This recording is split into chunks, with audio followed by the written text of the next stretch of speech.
चंद्रयान के साथ साथ बैंक निफ्टी की भी चांद पर पहुंचने की तैयारी। जी हां, बेहद शानदार रिकवरी और कुछ बड़े ब्रेकआउट के संकेत भारतीय बाजारों में आज बैंक निफ्टी की तरफ से सबसे पहले आते हुए।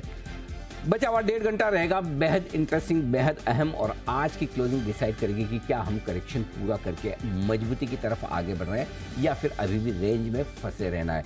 तो स्वागत है आप सबका फाइनल ट्रेड में। नमस्कार, मैं हूं अनिल सिंह। नमस्कार, आपके साथ मैं हूं नेहा आनंद। चंद्रयान से जुड़ी डिटेल्स भी आपको हमारे चैनल पर तो मिलती रहेगी, तो चिपक के रहना है आपको हमारे चैनल के साथ। लेकिन अभी मार्केट का मूड मिजाज कैसा है और यहाँ पर क्लोजिंग कैसी होगी, चलिए अनिल सर से जान लेते हैं। सर, इससे पहले कि हम पूरी डिटेल्स पर आपसे चीजें समझें, सर इस वक्त की बड़ी बातें बता दीजिए। बड़ी बात है तो ये कि एक और चंद्रयान पर पहुंचने की तैयारी और दूसरा बैंक निफ्टी भी चांद पर पहुंचने की तैयारी करता हुआ दिख रहा है। बहुत ही बेहतरीन शानदार 500 अंकों का उछाल बैंक निफ्टी से आया और एज एक्सपेक्टेड की लीडरशिप बैंक निफ्टी से आएगी, वहीं से आपकी तेजी बनती हुई दिखेगी, वही होता हुआ दिख भी रहा है। मजबूत है बाजार। निफ्टी लगभग 70 अंकों पर 19,465 के आसपास पहुंचता हुआ दिख रहा है। चौतरफा खरीदारी से बैंक निफ्टी उछलकर 44,400 के आसपास है। 500 पॉइंट की बड़ी तेजी है। रिकॉर्ड ऊंचाइयों पर मिड कैप और स्मॉल कैप इंडेक्स नया रिकॉर्ड ये बनाते हुए दिख रहे हैं। रुपया लगातार छठे दिन मजबूत होता दिख रहा है। $1 की कीमत आज है ₹82.85। मजबूती इंपोर्टेड भी है। 135 अंकों पर इस वक्त आपको डाउ फ्यूचर्स दिखेंगे और यूरोप आधा % तक की मजबूती के साथ चौतरफा खरीदारी और हरियाली का मामला बाजार में इस वक्त दिख रहा है। ब्रॉडर मार्केट तैयार है तेजी के लिए, पहले से था। अब दिग्गजों में बैंक निफ्टी ने करेक्शन पूरा खत्म करके आगे बढ़ने की कमान संभाली है। निफ्टी भी ठीक पीछे उसके आता हुआ इस वक्त। लेकिन सर, हम स्ट्रेंथ तो आती देख रहे थे, लेकिन इतनी जबरदस्त, इतनी तेज रिकवरी सर कहां से आई है, कैसे आई है, मोस्ट इंपॉर्टेंट टिकेगी अगले 1.5 घंटा? सिर्फ एक ही जगह से आई है और नेहा वो ये कि सुबह जो हम बात कर रहे थे कि इतने दिनों का, पिछले 2 हफ्तों का सबसे कम बिकवाली का आंकड़ा एफआईएस का आज आया है। करेक्ट। ये देखिए कमाल है भारतीय बाजारों का, और ये कमाल है हमारे रिटेल इन्वेस्टर्स का और हमारे म्यूचुअल फंड्स और लोकल फंड्स का भी, कि जहाँ भी एफआईएस की बिकवाली का प्रेशर कम हो, किस तरह से बाजार ऊपर उठते हैं। तो आज एफआईएस के बिकवाली के प्रेशर को कम होने से ही बाजार ऊपर हो गए। उसके ऊपर आपको डाउ फ्यूचर्स का सपोर्ट मिल रहा है। हल्के बाजार हैं ये, पुट कॉल रेशियो में कल से हम आज हल्के होकर आज उतरे हैं। और सबसे बड़ी बात है कि रेंज में फंसे रहने के बाद करेक्शन पूरा करके बाजार आज एक अच्छी तेजी की तैयारी करते दिख रहा है। एकदम स्क्रिप्टेड मार्केट है, जैसा सोचा था कि ये हल्का होने की वजह से फ़ायदा होगा। और दूसरा, लीडरशिप आपको बैंक निफ्टी से आनी चाहिए था। अभी भी आप देखिए बैंक निफ्टी ने पहले 44,200 पार किया, और इसीलिए आज सुबह आपको याद होगा जब हम बात कर रहे थे, छोटा स्टॉप लॉस रखना है, बड़ा नहीं रखना। बैंक निफ्टी में कायदे से 44,600 होता है, लेकिन हमें वहाँ तक रखना ही नहीं है, क्योंकि बैंक निफ्टी नहीं तो गड़बड़ कर देगा, शॉर्ट ऐसी कटाएगा। आप सोचो अगर 44,200 नहीं रखा होता तो 300 पॉइंट और ऊपर आप। करेक्ट। सो जबकि निफ्टी नहीं भागा है, निफ्टी अभी भी 19,465 ही है, कोई खास नहीं बढ़ा है, लेकिन भागा क्या है बैंक निफ्टी। वो पकड़ में आना जरूरी है कि किस में रिस्क ज्यादा है शॉर्ट रहने में, है ना, किसको पहले आपको काटना है। सो आई थिंक सुबह का वो ट्रेड एकदम परफेक्ट है। 44,200 के ऊपर न सिर्फ शॉर्ट काटना रहा बल्कि लॉन्ग भी करना है। सिर्फ एक छोटी सी 2 इच्छाएं है मेरी, एक बड़ी एक छोटी। पहले कौन सी बताऊं? बड़ी वाली बताइए। बड़ी वाली तो चंद्रयान की आप सेफ लैंडिंग करवा दीजिए एकदम आराम से, वो बड़ी वाली है। और छोटी सी है 44,600 के ऊपर मार्केट बैंक निफ्टी को बंद करा दीजिए। अच्छा, बस हाँ, छोटी सी आशा, ले छोटा सा बस। तो ये 2 चीज हो गई ना, तो वाह क्या दिन है। बस वो वाली बहुत फीलिंग है, अभी भी आ रही है, ऐसा नहीं अभी नहीं आ रही, लेकिन फिर तो फीलिंग है एकदम नेक्स्ट लेवल। फिर क्या होगा, आप 44,600 पार कराएंगे ना, तो फिर मेरी दूसरी ख्वाहिश जो कल के लिए होगी, आज के लिए नहीं रख रहा, मैं इतना लालची भी नहीं हूँ। मुझे 19,550 के ऊपर की क्लोजिंग चाहिए निफ्टी में, वो मैं कल के लिए डालूँ।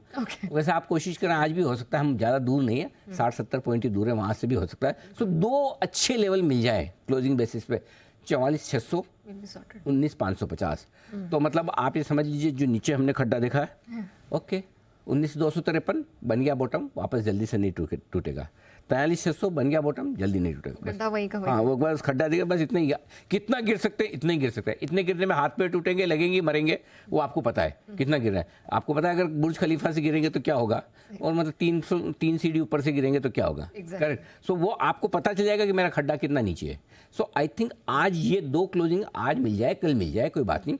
44,600 ठीक है, और 19,550, ये 2 पे नजर रखना है। अच्छा चलो, ऊपर की नहीं मिली तो इवन आप 44,200 के ऊपर भी आज बंद होते हैं, तब भी आप बिल्कुल भी बुरे नहीं, वो भी ठीक है। और 19,465 के ऊपर जहां पर आप अभी हैं, इसके ऊपर बंद भी हो जाते हैं, तो भी आप 5-6 दिनों की 8 दिनों की हाईएस्ट क्लोजिंग देखेंगे। सो बेटर है, मतलब एकदम खतरे से बाहर नहीं निकले लेकिन बेटर है। तो आई थिंक ठीक है। एफआईएस की बिकवाली रुकना हमारे बाजारों के लिए सबसे, ऐसा नहीं कि कोई 100-150 पॉइंट डाउ फ्यूचर्स पहली बार ही बढ़े हों, पहले भी कई बार बढ़े हैं लेकिन हम तब भी इतने बढ़ नहीं पाते। आज बढ़ पाए तो सिर्फ इस वजह से कि एफआईएस की खरीदारी थोड़ी आज आने के पूरे चांस है और कल आंकड़े बिल्कुल नहीं के बराबर थे बिकवाली के, इस वजह से आज हम तेजी दिखा रहे हैं। और सर थैंक यू एफआईएस। हाँ, तो और ये जो सर डाउ फ्यूचर्स एकदम से 150 पॉइंट भागा है, क्या मतलब इसे कैसे देखा जाएगा? रिलायबल है नहीं है? क्योंकि आप दिन में ही बात हो रही थी, अभी तो रिलायबल ही रहता है, रात को नहीं रहता ये तो 3:30 बजे तक तो पूरा भरोसा था। कल भी 85 ऊपर था, रात को पता नहीं इसको क्या हो जाता है, सुबह कुछ अलग ही क्लोजिंग देता है। सो बट कर सकते हैं भरोसा, कितना गिरेंगे ये भी इतना, और अल्टीमेटली क्या पता ये भी हमसे ही संकेत ले रहा हो तो यू नेवर नो। हाँ, यू नेवर नो। कल हम फ्लैट बंद हुए इसलिए नहीं चला, लेकिन लग रहा है अमेरिका में भी थोड़ी रिकवरी के आसार बन रहे हैं। सेटअप जो बन रहा है ना यहाँ थोड़ा सपोर्ट के आसपास अमेरिकी बाजार भी है और हम भी थोड़े अच्छे सपोर्ट से ऊपर आने की कोशिश कर रहे हैं। So let's enjoy. थोड़ी 3:30 बजे इंपॉर्टेंट है, आज अच्छी क्लोजिंग चाहिए। ओके, चलिए तो अच्छी क्लोजिंग की तरफ बढ़ते हुए, जिस प्रकार से चंद्रयान तेजी से चंद्रमा की तरफ बढ़ रहा है, हम भी कुछ महत्वपूर्ण लेवल्स की तरफ बढ़ के वहां क्लोज दिखाने की कोशिश निफ्टी बैंक निफ्टी में करेंगे। लेकिन आइए, हमारी रिसर्च टीम कुछ और डिटेल्स के साथ तैयार है। कुशल अरमान दोनों जुड़ चुके हैं। कुशल, गुड आफ्टरनून, आपके साथ करेंगे शुरुआत। कल के इवेंट्स और महत्वपूर्ण ट्रिगर्स कौन से, जरा बताइए। गुड आफ्टरनून नया। कल के ट्रिगर्स बताऊं इसके पहले आज आप ये भी देख लीजिए कि पीएनजी हेल्थ, इसके नंबर्स आने बाकी हैं। साथ ही टीसीएनएस क्लोथिंग, इसका ओपन ऑफर आज बंद हो जाएगा जिसका फाइनल डे है। और 4 घंटे से भी अब कम समय बचा है यहाँ पर चंद्रयान की लैंडिंग को लेकर। और अगस्त महीने का जो मैन्युफैक्चरिंग पीएमआई डेटा है यूएस के लिहाज से, वो भी काफ़ी इंपॉर्टेंट रहने वाला है। जहाँ तक कल क्या सवाल है, आरबीआई की मॉनेटरी पॉलिसी कमेटी की जो एमपीसी की बैठक हुई थी उसके मिनट्स जारी होते हुए दिखेंगे। यूनियन बैंक, यहाँ पर बोर्ड मीटिंग होगी। क्यूआईपी के इशू प्राइस पर कंट्रोल प्रिंट, इसका बायबैक खुलता हुआ नजर आएगा। 30 अगस्त तक ये बायबैक खुला रहेगा इनका। अदानी ट्रांसमिशन, यहाँ पर इसका नाम बदलकर अदानी एनर्जी सॉल्यूशंस कल से हो जाएगा। आईपीओ के लिहाज से एरोफ्लेक्स इंडस्ट्रीज, इसका आईपीओ बंद होगा। साथ ही विष्णु प्रकाश आर पुंगलिया, ये जो आईपीओ है जिनके मैनेजमेंट से हमने बात की, ये आईपीओ खुलता हुआ दिखेगा। कल के दिन से 28 अगस्त तक ये खुला रहेगा। इशू साइज 309 करोड़ रुपए का है। डिविडेंड के लिहाज से एक्स डिविडेंड होगा Hindustan aeronautics, HEG, Monte Carlo, साथ ही टीवीएस होल्डिंग्स के डिमर्जर की भी एक्स डेट कल के दिन की ही है। बीएससी 500 इंडेक्स में बदलाव है, टीवीएस होल्डिंग हटेगा और इंगरसोल रैंड ऐड हो जाएगा। और जैसे कि हम देख रहे हैं यहाँ पर डाउ फ्यूचर्स में तेज़ी है, बट इसके साथ साथ ये भी ध्यान रखना है कि कल का यूएस के लिहाज से महत्वपूर्ण इवेंट है जैक्सन होल सिंपोजियम, वो कल से शुरू हो जाएगा, 26 अगस्त तक ये चलेगा। 25 अगस्त शुक्रवार अलकार्गो टर्मिनल और trans India real estate, Allcargo logistics से डिमर्ज होकर जो 2 कंपनियां लिस्ट हुई थी, ये ट्रेड टू ट्रेड सेगमेंट से रोलिंग सेगमेंट में आ जाएगी। एक्स डिविडेंड काफ़ी सारे स्टॉक्स हैं, एबीबी, जीआईसी हाउसिंग फाइनेंस जैसे स्टॉक्स में एक्स डेट है। इनफैक्ट 4 बाईबैक्स की, Piramal enterprises, India mart intermesh, FDC और केआरबीएल। और जैक्सन होल सिंपोजियम में जेरोम पावल साहब 25 तारीख को स्पीच देते हुए नजर आएंगे, तो इस पर हमारा फोकस रहेगा। अगस्त महीने के जो यूएस का कंज्यूमर एक्सपेक्टेशंस डेटा है वो भी आपके सामने आएगा। चलिए, तो ये कुछ महत्वपूर्ण भूल गए ट्रिगर कौन सा सर? वो तो ये बताएंगे, भूल गए तो ये बताएंगे सर मैच आज फाइनल T20 है। ओके, तो भूले क्यों आप फिर? नहीं सर, मुझे पता था कि आप पूछेंगे बाद में। अच्छा, ओके, मैं भूला कि नहीं भूला ये चेक करना। ओके, बैकअप में अच्छा, ओके, तो ठीक है। तो मतलब क्या क्लीन स्वीप हो जाएगी? होनी तो चाहिए सर। ओके, चलो ठीक है। तो ये है आज T20 का फाइनल तीसरा मैच। बहुत सारे इवेंट्स हैं, मतलब लाइंड अप। ओके, अब आप आयरलैंड से नहीं जीतोगे तो क्या मतलब? हाँ, उससे तो हार ही चुके हो वेस्ट इंडीज से, आयरलैंड से तो जीतो कम से कम। ठीक है, चलिए बढ़िया। चलिए, तो ये महत्वपूर्ण ट्रिगर्स हैं, इवेंट्स हैं जिस पर नजर रहने वाली। अरमान, अब आपकी बारी आती है। गुड आफ्टरनून, बताइए खबरों के दम पर कहाँ एक्शन दिखेगा? जी गुड आफ्टरनून। खबरों के साथ सबसे पहले अगर आप बात करें आईपीओ अपडेट, एरोफ्लेक्स इंडस्ट्रीज जिसका डे 2 आज चल रहा है। ओवरऑल सब्सक्रिप्शन अभी तक अच्छा बढ़ता हुआ दिखा है, लगभग 13 गुना के आसपास बढ़ता हुआ दिखा है। क्यूआईबी का हिस्सा लगभग 2 गुना, एनआईआई का हिस्सा लगभग 27 गुना और रिटेल का हिस्सा लगभग 13 गुना के आसपास बढ़ता हुआ दिखा है। गेल पर आपको ध्यान रखना है क्योंकि कंपनी ने एजीएम में ये जानकारी दी है, अगले 3 साल में लगभग 30,000 करोड़ का कैपेक्स की जो है कंपनी की योजना है। एलएनटी यहाँ पर 2,500 से 5,000 करोड़ की रेंज में जो है कंपनी को ऑर्डर मिलता हुआ दिखा है। पावर ट्रांसमिशन, डिस्ट्रीब्यूशन कारोबार, उनके लिए ऑर्डर मिलता हुआ दिखा है। ब्राइटकॉम ग्रुप, यहाँ पर अगर आप बात करें तो सेबी के आदेश के बाद कंपनी का कुछ बयान आते हुए दिखा है। उसमें उन्होंने ये कहा है कि सेबी के आदेश पर उचित कार्रवाई जो है वो की जाएगी, और अगर आप देखें तो स्थिति से निपटने के लिए संभावित कदम जो है उसका आकलन जारी है। जेबी केमिकल्स यहाँ पर दवा की अर्जी को यूएस एफडीए से मंजूरी मिलती हुई दिखी है, और इस दवा का जो अगर आप बात करें डिप्रेशन के इलाज में इस दवा का इस्तेमाल किया जाता है। एनबीसीसी यहाँ पर कंपनी ने लगभग 2 लाख स्क्वायर फीट ज़मीन जो है 820 करोड़ में बेची है। श्रीराम प्रॉपर्टीज़ यहाँ पर आज प्रॉपर्टीज़ फंड के साथ इन्होंने 206 करोड़ का निवेश करेगी। और हमें एक सबसे इम्पॉर्टेंट खबर जो कि चंद्रयान 3 पर जो है इसरो का बयान आता हुआ दिखा है। उन्होंने ये कहा है कि स्पेसक्राफ्ट की जो लैंडिंग के लिए सभी तैयारियां जो है वो पूरी हो चुकी है। उसी के साथ साथ जो ऑटोमेटिक लैंडिंग सीक्वेंस है शुरू करने के लिए सभी तैयारियां वहाँ पर भी पूरी है, और जो मॉड्यूल्स की सही जो जगह है वहाँ पर आने का जो है इंतज़ार किया जा रहा है। और अंत में कई सारी ब्लॉक डील्स हैं जिसमें HDFC बैंक लगभग 9.5 लाख, करूर वैश्य बैंक लगभग 21.8 लाख जो कि 0.3% इक्विटी है, south Indian bank 64 lakh, Redington 11 lakh, DLF 10 lakh, axis bank 13 lakh, और इज माई ट्रिप प्लानर्स लगभग 1 करोड़ शेयरों के कई सौदे किए गए। ओके, तो अरमान आपकी भी तैयारी पूरी हो चुकी है? Yes sir. वो लाइव देखने के लिए लैंडिंग कहाँ, कैसे, कब, कैसे देखेंगे आप, कहाँ देखेंगे? सर घर पर ही। इतना जल्दी जाएंगे आज घर? सर 6 बजे तो 5 बजे तक तो पहुँच ही जाते हैं सर घर पर। अच्छा, रोज 5 बजे पहुँच भी जाते हैं? Yes sir. हर रोज हाफ डे? सर सबको आपके जैसे बॉस नहीं मिलते ना, जो हम सब निकल जाते हैं उसके बाद आप निकलते हैं। मैं देखता हूँ पीछे कोई बचा तो नहीं है। ओके, तो आप भी जहाँ भी हैं ज़रूर देखें, ये एक ऐतिहासिक क्षण होगा जब ठीक 6:04 पर 6:04 लेकिन लाइव टेलीकास्ट 5:27 देखो ये सब याद है इनको। ये सारी चीजें याद है। 5:27 से सेकंड्स भी पूछ लो, बोले बता देंगे नेहा जी। हाँ, कोई बात नहीं नेहा जी। वैसे बाय द वे निफ्टी का लेवल क्या है इस वक्त? ओके, चलिए बढ़ते आगे, सारे एक्सपर्ट से करते हैं मुलाकात। स्वागत है आप सबका बिगुल के साथ वागले का वंडर।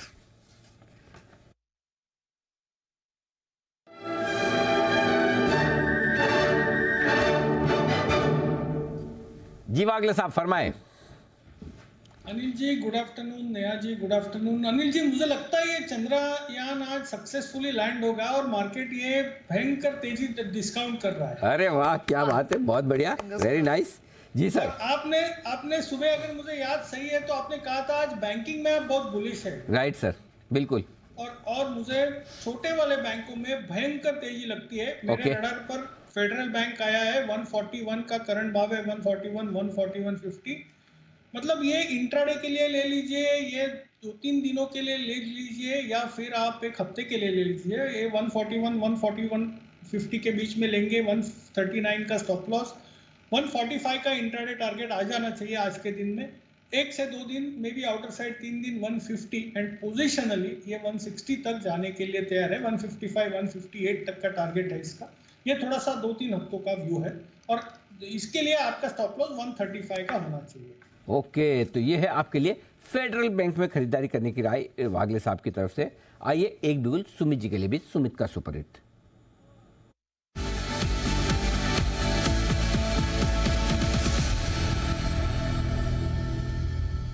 सुमित जी बताएं सर। अनिल जी बाय का स्टॉक ही रडार पे आया है, और बैंकिंग स्टॉक ही एक एक करके रडार पे आ रहे हैं। तो जो स्टॉक अभी मेरे रडार पे आया है उसका भाव चल रहा है 227, 228, 227, 228 का अभी भाव है। स्टॉक का नाम है आरबीएल बैंक। आरबीएल बैंक के अंदर ब्रेकआउट है। पिछले एक हफ्ते के हायर लेवल पे स्टॉक आ चुका है। लास्ट 2 दिनों से धीरे धीरे करके तेजी दिखा रहा था, लेकिन आज एक स्ट्रॉन्ग कैंडल फॉर्म हो रही है। स्टॉक के अंदर मेरे को लग रहा है कि यहाँ से एक बढ़िया मूव ऊपर की तरफ देखने को मिलेगा। वैसे भी स्टॉक का स्ट्रक्चर मजबूत है।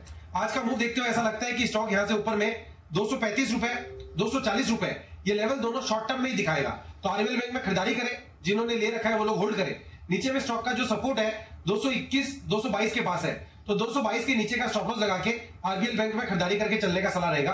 235 का पहला टारगेट, 240 का दूसरा टारगेट, खरीदारी करें RBL bank. RBL bank 235, 240 target करें खरीदारी, सुमित जी की राय। आइए आशु सर भी है हमारे साथ, आशु सर से जान लें उनकी तरफ से अगर कोई स्प्रेड है तो भी, और मार्केट पर व्यू आउटलुक भी। क्या कुछ बड़ा होने की तैयारी में आशु जी, या फिर वनडे वंडर? नहीं अनिल जी, वनडे वंडर तो नहीं लगता। इनफैक्ट अनिल जी परसों अगर ध्यान हो, ट्यूसडे की एक्सपायरी फिन निफ्टी के लिए हमने एक प्लेन वनीला कॉल ली थी, और जिसका अनफॉर्चुनेटली स्टॉप लॉस हुआ, और आज अनिल जी वो मूव आई, मतलब कल की जगह, कल एक्सपायरी थी, वो मूव आज आई। तो अनिल जी एक्सपेक्टेड था कि इस तरह की मूव जरूर आएगी।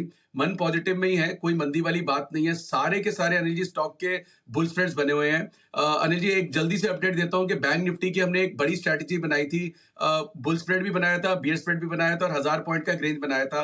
कल अनिल जी सबको सबसे मतलब बुल स्प्रेड बुक कराया था, आज सुबह बियर स्प्रेड बुक कराया, तो दोनों में प्रॉफिट बुक किया। छोटा छोटा प्रॉफिट हुआ है क्योंकि मूव बड़ी में फंसना नहीं है हमारे को, और क्योंकि 1:2 रेशियो स्प्रेड है। और दूसरा अनिल जी एक निफ्टी का स्प्रेड चल रहा है 19,400-500। मुझे अभी भी लगता है जो वजह से बनाया था कि 19,500 की तरफ निफ्टी जाना चाहिए, 19,500 क्रॉस भी कर सकता है। Let's see, fingers crossed. और अगर वहां पे जैकपॉट लग जाएगा अनिल जी, वो स्प्रेड अभी 25-27 रुपए 30 रुपए है शायद, और 10 रुपए पे बना था, कुछ भी कॉस्ट वर्चुअली, मतलब देयर वाज नो कॉस्ट, और हम उसको कंटिन्यू कर रहे हैं। तो मुझे लगता है कि 19,500 की तरफ जाएगा। बैंक निफ्टी ने भी आज अच्छा ब्रेकआउट दिया है। अनिल जी सारे के सारे स्टॉक्स जो हैं, रिलायंस का बुल स्प्रेड, बंधन का बुल स्प्रेड, मेटल्स में भी अनिल जी सब में तेजी लग रही है। किसी भी तरह की कोई मतलब कोई प्रॉब्लम ऐसी कोई कहीं दिखती भी नहीं है, क्योंकि अनिल जी तो अभी भी जो इस तरह की जो पिछले दिनों में इंडेक्स की मंदी रही है, उसमें ब्रॉडर मार्केट ना मिड कैप ने पार्टिसिपेट किया, ना स्मॉल कैप ने किया। लार्ज कैप में भी अनिल जी आप एचडीएफसी बैंक वगैरह अगर 2-3 स्टॉक्स को छोड़ के देखो तो उसमें कोई या रिलायंस को बिकॉज ऑफ द जियो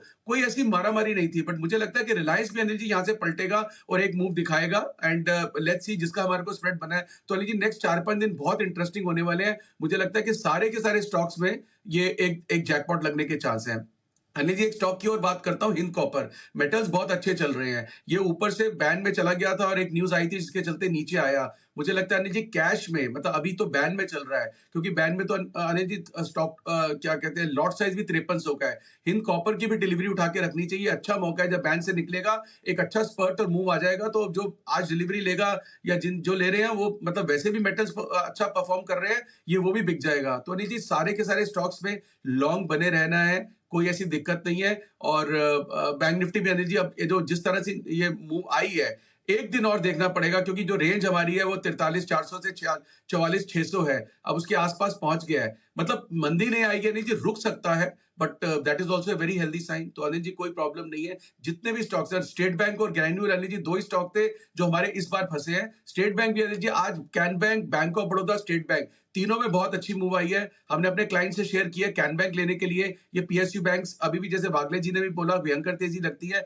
इनमें एक अच्छा मूव बना है। तो all in all Anil ji all is well, किसी भी तरह की कोई दिक्कत नहीं है। All is well, no problem, चिंता न करें, enjoy your life. Bansal ji, क्या कुणाल जी, बंसल जी नहीं, सॉरी गलती से Bansal ji, you relax. Okay Kunal ji, कहाँ कुणाल जी, क्या आप आशु जी की बात मानेंगे, रिलैक्स करेंगे? अनिल जी देखिए, आशु जी के होते हुए अनिल जी रिलैक्स करना थोड़ा मुश्किल काम है। उनके आते ही हम अटेंशन पर आ जाते हैं, सुनते हैं उनकी हर बात को, बाद में अनिल जी उस पर वाइवा करते हैं हमारे आशु जी। इसीलिए अनिल जी सब याद रखना पड़ता है, अटेंशन कम। ओके, तो आशु जी के कहने के बावजूद रिलैक्स होना मुश्किल होता दिख रहा है, लेकिन ब्रोकर्स को रिलैक्स करने वाली एक खबर जरा लेकर, ब्रोकर्स को रिलैक्स करेगी या ब्रजेश खबर आपकी, या ब्रोकर्स को थोड़ा परेशान करने वाली खबर है? ब्रोकर्स का तो पता नहीं, इन्वेस्टर्स को रिलैक्स करें। ओके, इन्वेस्टर्स को रिलैक्स करने वाली खबर ला रहे हैं ब्रजेश, बताइए क्या है खबर? बिल्कुल, सेबी का ये प्रस्ताव है कि ब्रोकर्स जो है, ब्रोकर्स का जो काम है ब्रोकिंग का, उस कारोबार पर ही फोकस रहे। अगर दूसरे किसी कारोबार में हैं वो, तो उसके लिए उस कारोबार को अलग रखें ब्रोकिंग के कारोबार से। इसके लिए सेबी का ऐसा प्रस्ताव है कि एक होल्डिंग कंपनी का स्ट्रक्चर बनाया जाए, जहां ब्रोकिंग का कारोबार अलग हो और जो दूसरे कारोबार हैं वो अलग रहें, क्योंकि ब्रोकिंग के कारोबार पर दूसरे कारोबार का जोखिम नहीं आए, ताकि निवेशकों के जो पैसे हैं या जो निवेश है उस पर किसी भी तरह से असर पड़े। तो इसको लेकर के चर्चा चल रही है। सेबी का एक रेगुलेशन है, SCRA रेगुलेशन जो है, उसका सेक्शन 81F है, जिसमें बदलाव की चर्चा चल रही है। और उसका मकसद सिर्फ यही है कि जो चीज़ें अलाउ हैं, कि जैसे मार्जिन ट्रेड फंडिंग या SLB जैसी चीज़ें हैं, वही ब्रोकर करें। इसके अलावा दूसरे किस्म के एक्सपोज़र ना लें। अब परेशानी क्यों कहाँ हो रही थी कि ब्रोकर जो है दूसरे कारोबार में गारंटी दे रहे थे, या क्लाइंट्स को या दूसरे उसके लोन में एग्रीमेंट में शामिल हो रहे थे, जिससे कि ब्रोकिंग कारोबार पर लायबिलिटी आने का रिस्क था। इसके अलावा नॉन ब्रोकिंग, नॉन कमोडिटी के बाहर के बिजनेस में भी वो कर रहे थे। तो ये सारी ऐसी चीज़ें थी। और गारंटीड रिटर्न का तो हम सुनते ही रहते हैं कि इस तरह की खबरें आती हैं कि गारंटीड रिटर्न जो के दावे किए जा रहे हैं। तो ये सारे जो हैं वो रिस्क फैक्टर वाली चीज़ें थी। उससे भी ये चाहता है कि ब्रोकर्स इनमें ना पड़ें, एक तरह से चाइनीज़ वॉल क्रिएट हो उनके कारोबार में, कि ब्रोकिंग का जो बिज़नेस है वो पूरी तरह से सुरक्षित रहे। तो ये इस पर जो है चर्चा चल रही है। ओके, तो ये है आपके लिए एक बड़ी इंटरेस्टिंग चीज़ जो कि इन्वेस्टर्स को थोड़ा सेव करने के लिहाज से सेबी का प्लान है कि अगर एक ब्रोकर अलग अलग तरह के बिजनेसेस करता है तो एक होल्डिंग कंपनी बना ले, उस होल्डिंग कंपनी में अलग अलग कंपनी बना ले और ब्रोकिंग बिजनेस एक ही कारोबार में रहे, एक ही कंपनी में रहे। म्यूचुअल फंड करना है दूसरे में करे, कुछ और करना है तीसरे में करे, एनबीएफसी करना है चौथे में करे, यही आप कहना चाहते हैं, करेक्ट? एक अम्ब्रेला कंपनी बन जाए। बिल्कुल, लायबिलिटीज वाले जो बिजनेस हैं जिससे ब्रोकिंग कारोबार पर जोखिम आ सकता है वो पूरी तरह से अलग रखा जाए। इसका एक फ़ायदा और भी होगा कि अगर ये रेगुलेशन और क्लियर हो जाता है तो इंस्पेक्शन में जो बहुत बार ब्रोकिंग फर्म्स को परेशानी आती है कि एक्सचेंज कहता है कि आप ये कारोबार नहीं कर सकते, आप वो कारोबार नहीं कर सकते, ये चीज़ें एक बार नए सिरे से साफ़ हो जाएंगी। तो ये है आपके लिए इंटरेस्टिंग खबर आती हुई ब्रजेश की तरफ से ब्रोकिंग इंडस्ट्री को लेकर। कब तक लागू होने वाला है? शुरुआती चर्चा हो चुकी है। इंडस्ट्री ने अपना फीडबैक भी दे दिया है। इंडस्ट्री ने दे दिया फीडबैक? इंडस्ट्री ने मतलब दे दिया है कि उनके हिसाब से क्या चीज़ें होनी चाहिए। तो उम्मीद की जाती है कि फीडबैक वगैरह मिलने के बाद आगे जो कंसल्टेशन का प्रोसेस होगा एक बार फॉर्मली वो होगा और उसके बाद फिर नियम आप बताओगे ना जब भी होगा? बिल्कुल, हाँ बस ठीक है, फिर हम स्ट्रेस न ले। तो ब्रजेश हमें आप आगे जो डेवलपमेंट होंगे ज़रूर बताएंगे, लेकिन फिलहाल ये बड़ी खबर आपके लिए आती हुई जो रूल्स रेगुलेशन के हिसाब से हो सकते हैं बदलाव। आइए बढ़ते आगे और निफ्टी के निशानेबाज नितिन मुरारका जी हमारे साथ फोन लाइन पर हैं तैयार बिगुल।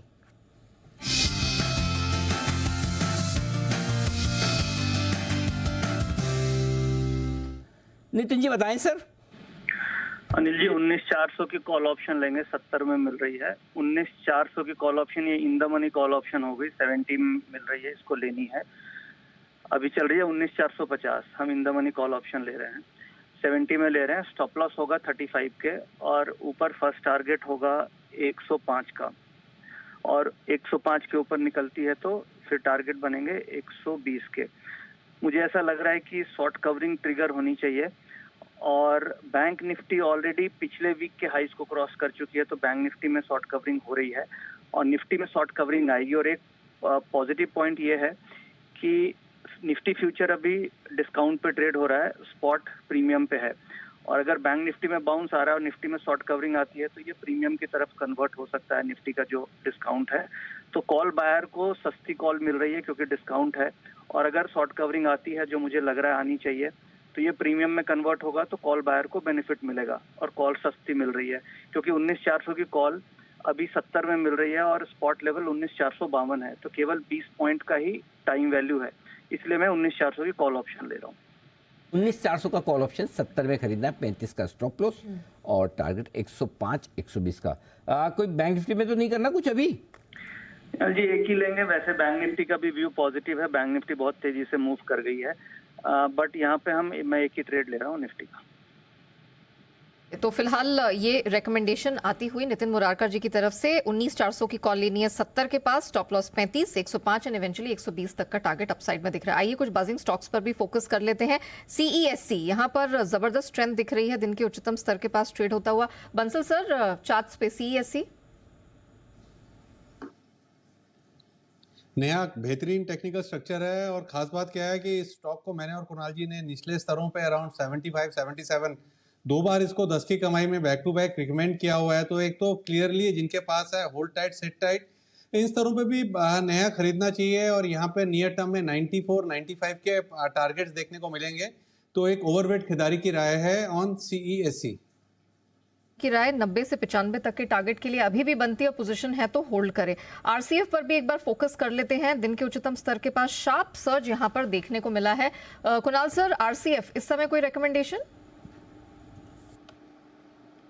देखिए एक अच्छा मूव आते हुए दिख रहा है नेहा। मुझे लगता है कि और ऊपर ये स्टॉक जा सकता है। आज सवेरे मैंने और राकेश जी ने नेशनल फर्टिलाइजर पर भी खरीदारी की राय दी और आरसीएफ में भी आज एक अच्छा मोमेंटम बनता दिख रहा है। 140 पर अगला हर्डल है, तो मुझे लगता है वो एक संभावित लक्ष्य हो सकता है। जिनके पास पोजीशन है बिल्कुल बने रहें, थोड़ा पेशेंस रखें। 140 के लेवल मुमकिन है।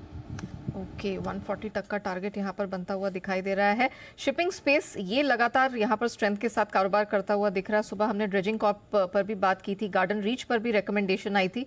एससीआई हम देख रहे हैं इस समय 8% से अधिक की मजबूती के साथ ट्रेड करता हुआ दिख रहा है। हिमांशु जी, करंट लेवल्स पर कोई सलाह है या has it run out of steam? क्या सलाह होगी? नेहा जी नहीं, मुझे लगता है इनफैक्ट अभी तक ये लगार्ड है और अभी भी एससीआई में अगर आप चार्ट देखते हैं तो काफी ज्यादा स्कोप है। मेरा मानना है कि करंट लेवल्स पर या फिर कोई 2-1 रुपए की डिप मिल जाए 124 125 के आसपास, तो वहां पर रिस्क रिवॉर्ड काफी अट्रैक्टिव बैठता है। 120 के स्टॉप लॉस के साथ यहाँ पर अभी भी फ्रेश पोजीशंस बनाई जा सकती हैं और मेरा मानना है कि ये स्टॉक नियर टर्म में 150 रुपए तक जाने का एक पोटेंशियल रखता है। के टारगेट के लिए एससीआई पर फोकस करें, अभी भी यहाँ स्ट्रेंथ बाकी है। एमएमटीसी पर नजर डाल लेते हैं, यहाँ पर स्ट्रेंथ है। हाँ, ऊपरी स्तरों से थोड़ा सा हल्का हुआ है। सुमित जी, एमएमटीसी इस समय चार्ट्स पे कोई सलाह? नया एमएमटीसी के अंदर ब्रेकआउट है। ये लास्ट वीक हमने बाय का व्यू दिया था इसके अंदर। स्टॉक मेरे को लगता है कि यहाँ से 45 से 48 रुपए तक का मूव जल्दी शॉर्ट टर्म में दिखाएगा, तो पोजीशंस होल्ड करें, ट्रेलिंग स्टॉप लॉस का यूज करें। ट्रेलिंग स्टॉप लॉस 40-50 के आसपास का बनेगा और 5 से 8 रुपए तक का मूव ऊपर में एमएमटीसी में देखने को मिल सकता है। यम टीसी, ओके, यह है स्टॉक जो जय ठक्कर ने आज 10 की कमाई के तौर पर सुबह सुबह दिया था। 42 पे लीजिए, 32 का स्टॉप लॉस, 62 और 82 के टारगेट, एकदम दो पे। Sumit ji, why don't you try this? हैं, ये भी तो इजी है। 42 पे लो, 32 का स्टॉप लॉस, 62 और 82 के टारगेट। आप होते तो मुझे पता है 41 पे लो, 31 का स्टॉप लॉस, 61 और 81 के टारगेट। इसमें भी कोई बुरा तो नहीं है वैसे? नहीं अनिल जी, मैं भी आपने अगर नोट किया होगा तो मैं बहुत बार देता हूँ, या तो सेम नंबर्स देता हूँ या फिर 75, 25, 125, 155 या 175 ऐसे लेवल्स में देता हूँ बहुत बार। Okay, next time will notice, पक्का, बिल्कुल। तो ये है राय आपके लिए एमएमटीसी पर। आइए एमएमटीसी के बाद बंसल जी शिपिंग कॉर्पोरेशन पे कुछ राय देना चाहते हैं या बिगुल चाहते हैं? नहीं अनिल जी, दोनों चीजें चाहते हैं। अच्छा। बिगुल की कोई जल्दी नहीं अनिल जी। ये शिपिंग कॉर्पोरेशन भी अनिल जी मैंने और कुणाल जी ने बहुत बार रिकमेंड किया हुआ है। हाँ। और जिनके पास है अनिल जी, होल्ड टाइट सिट टाइट, बड़े मतलब कि चार्ट्स पे बड़ा ब्रेकआउट हो रहा है और ये स्टॉक 150 रुपए के लेवल्स भी क्रॉस करेगा, तो हल्की फुल्की करेक्शन में बिल्कुल जो हिमांशु जी ने बोला है, थोड़ी सी करेक्शन आए तो खरीदना चाहिए। और अनिल जी, एक तो इस पे ये बोलना था और एक आपकी रिसर्च टीम को भी थोड़ा सा काम पे लगाना था, जो इसका लैंड बैंक वाला चीज अलग हुई है, उसके स्टॉक्स तो अनिल जी डीमैट में आ गए हैं, बट कोई अपडेट नहीं है कब ये लिस्टिंग होगी, कब ट्रेडिंग शुरू होगी। एक तो उस पर भी अनिल जी अपडेट चाहिए और तीसरा जब भी समय हो कतार के हिसाब से अनिल जी चार्ट कॉर्नर के बिगुल की भी गुजारिश है। ओके, तो पहली चीज़ तो ये कि शिपिंग कॉर्पोरेशन में आपने बहुत बार राय दी। दूसरी चीज़, रिसर्च टीम काम पे लग जाए। ठीक है सर, अब आपने डायरेक्टली इंस्ट्रक्शन दे दिया तो लगी गई होगी। और तीसरी चीज़, आपको चार्ट कॉर्नर बताना है जिसके लिए आपको कोई जल्दबाजी नहीं, आराम से। क्या ये प्रपोजल कुणाल जी की तरफ से आया इसलिए आपको जल्दबाजी नहीं? खुद का होता तब तो बड़ी उछल कूद मचाते हैं आप। इतनी देर हो गई, इतनी देर हो गई।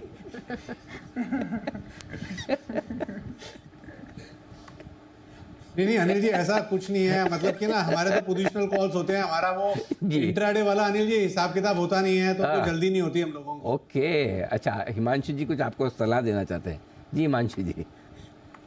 नहीं अनिल जी, सलाह की कोई अरे बात दो, नहीं, बिगुल की गुजारिश है। अरे मौका मिला दे देनी चाहिए सलाह। चलिए, बिगुली आपको भी चाहिए। अनिल जी, जी बंसल जी फिर मौका छोड़ते नहीं है अपनी बारी में अनिल जी। देखो, बंसल जी को मौका मिलेगा वैसे भी नहीं छोड़ेंगे, आप क्यों छोड़ रहे हो? वो तो छोड़ने वाले वैसे भी नहीं है, जब मिले तो कर ही लेना चाहिए। चलिए, फिलहाल मौका पहले बंसल जी और कुणाल जी के लिए चार्ट कॉर्नर का बिगुल।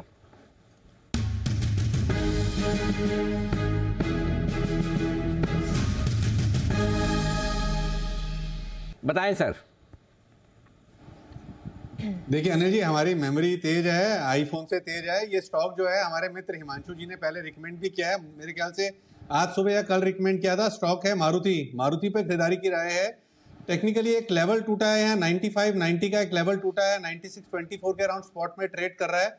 अच्छा टेक्निकल स्ट्रक्चर है, 97.50 की तरफ ज्यादा दिख रहा है, तो एक खरीदारी की राय है on Maruti. Over to Kunal जी।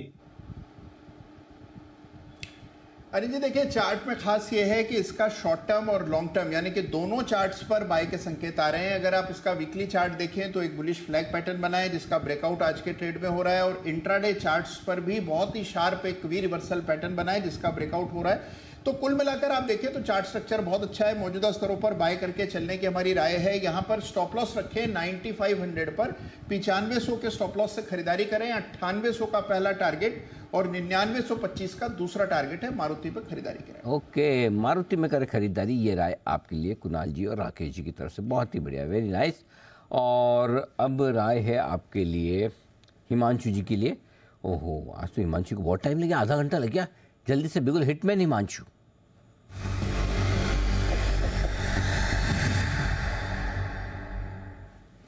हिमांशु जी, आप ये जगह वगैरह बदल के क्यों नहीं देखते? वास्तु चेंज करो थोड़ा अपना। पहले तो आपके क्या है, वहाँ पे जब बैठते थे तो पहले तो ठक ठक ठक ठक आवाज़ आती थी। आपके इंटीरियर का काम चल रहा था पड़ोसी के, अब वो बंद हुआ तो आपकी कनेक्टिविटी में इशू आ रहा। कुछ ना कुछ तो प्रॉब्लम है वहाँ पर। अनिल जी, आज वहाँ पे प्रॉब्लम नहीं है, आज मैं कहीं और हूँ इसलिए प्रॉब्लम है। अच्छा, ओके, अच्छा, तो जगह की प्रॉब्लम है, आपकी खुद की प्रॉब्लम है। ओके, समझ गया। मतलब आप कहीं भी रहे प्रॉब्लम तो होगी। बताएं सर। जी अनिल जी, मैं प्रयागराज में हूँ। यहाँ पर हमारे एक इन्वेस्टर है तो थोड़ा सा अच्छा, अरे वाह, एक्टिविटी है। Very nice. तो मतलब ऑफिशियल और personal? Official Anil ji, investor meet है। ओह वाह, प्रयागराज में कभी गया नहीं अभी तक, एक बार मेरा जाना काम नहीं पड़ा। कौन कौन गया आप लोगों में से प्रयागराज, इलाहाबाद? ओह, कुणाल जी, राकेश जी गए हैं, आशु जी भी गए हैं, मतलब दिल्ली के नज़दीक वाले सब गए। मैं, वागले साहब और सुमित जी, हम तीनों रह गए। सुमित जी अपने तो पीछे रह गए इनसे। हाँ जी, मेरा भी जाना नहीं हुआ। एक मैं भी कोई अच्छी जगह बताओ ना, मुंबई के आसपास की, वहाँ का पोल कराएं जहाँ पे ये तीनों नहीं गए हो। We also have some good feeling. जी बंसल जी, भंडारदारा गए आप में से कोई? नहीं गए दिल्ली वाले के ना भी नहीं। बराबर, हिसाब बराबर। जी बंसल जी। नहीं अनिल जी, आप कभी इलाहाबाद जाने का आपका प्रोग्राम हो तो विद मी एंड कुणाल जी और विदाउट मी एंड कुणाल जी, अनिल जी बता दीजिएगा। पूरा अनिल जी बढ़िया से एकदम वीआईपी अरेंजमेंट हो जाएगा अनिल जी वहां पर। अच्छा, ओहो, इतना कॉन्फिडेंस। जी आशु सर। अनिल जी, इस बार आप देव दीपावली पे टाइम निकालिए और जाइए।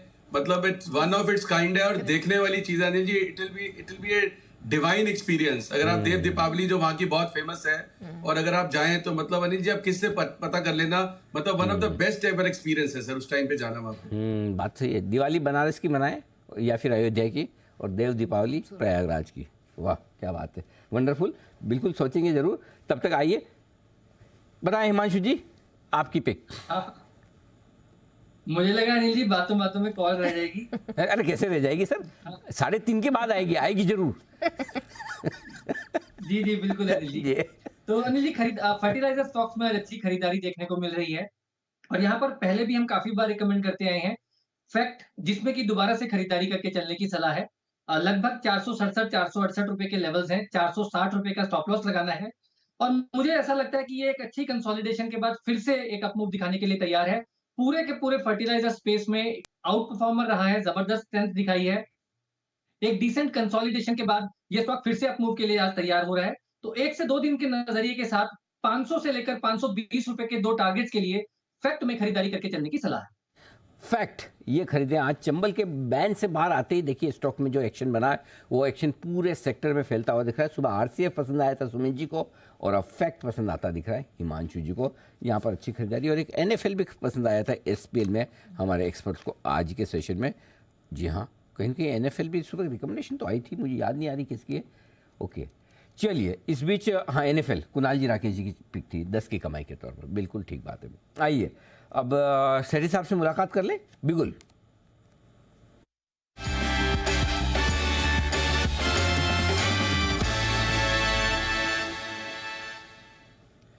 सेठी साहब, स्वागत है आपका। पहले तो आपको शिपिंग कॉर्पोरेशन की बधाई। कल शाम का आपके शो में जो ये स्टॉक था गजब का, कमाल करता था। सुबह खुला ही बहुत मजबूत, एकदम तेजी से।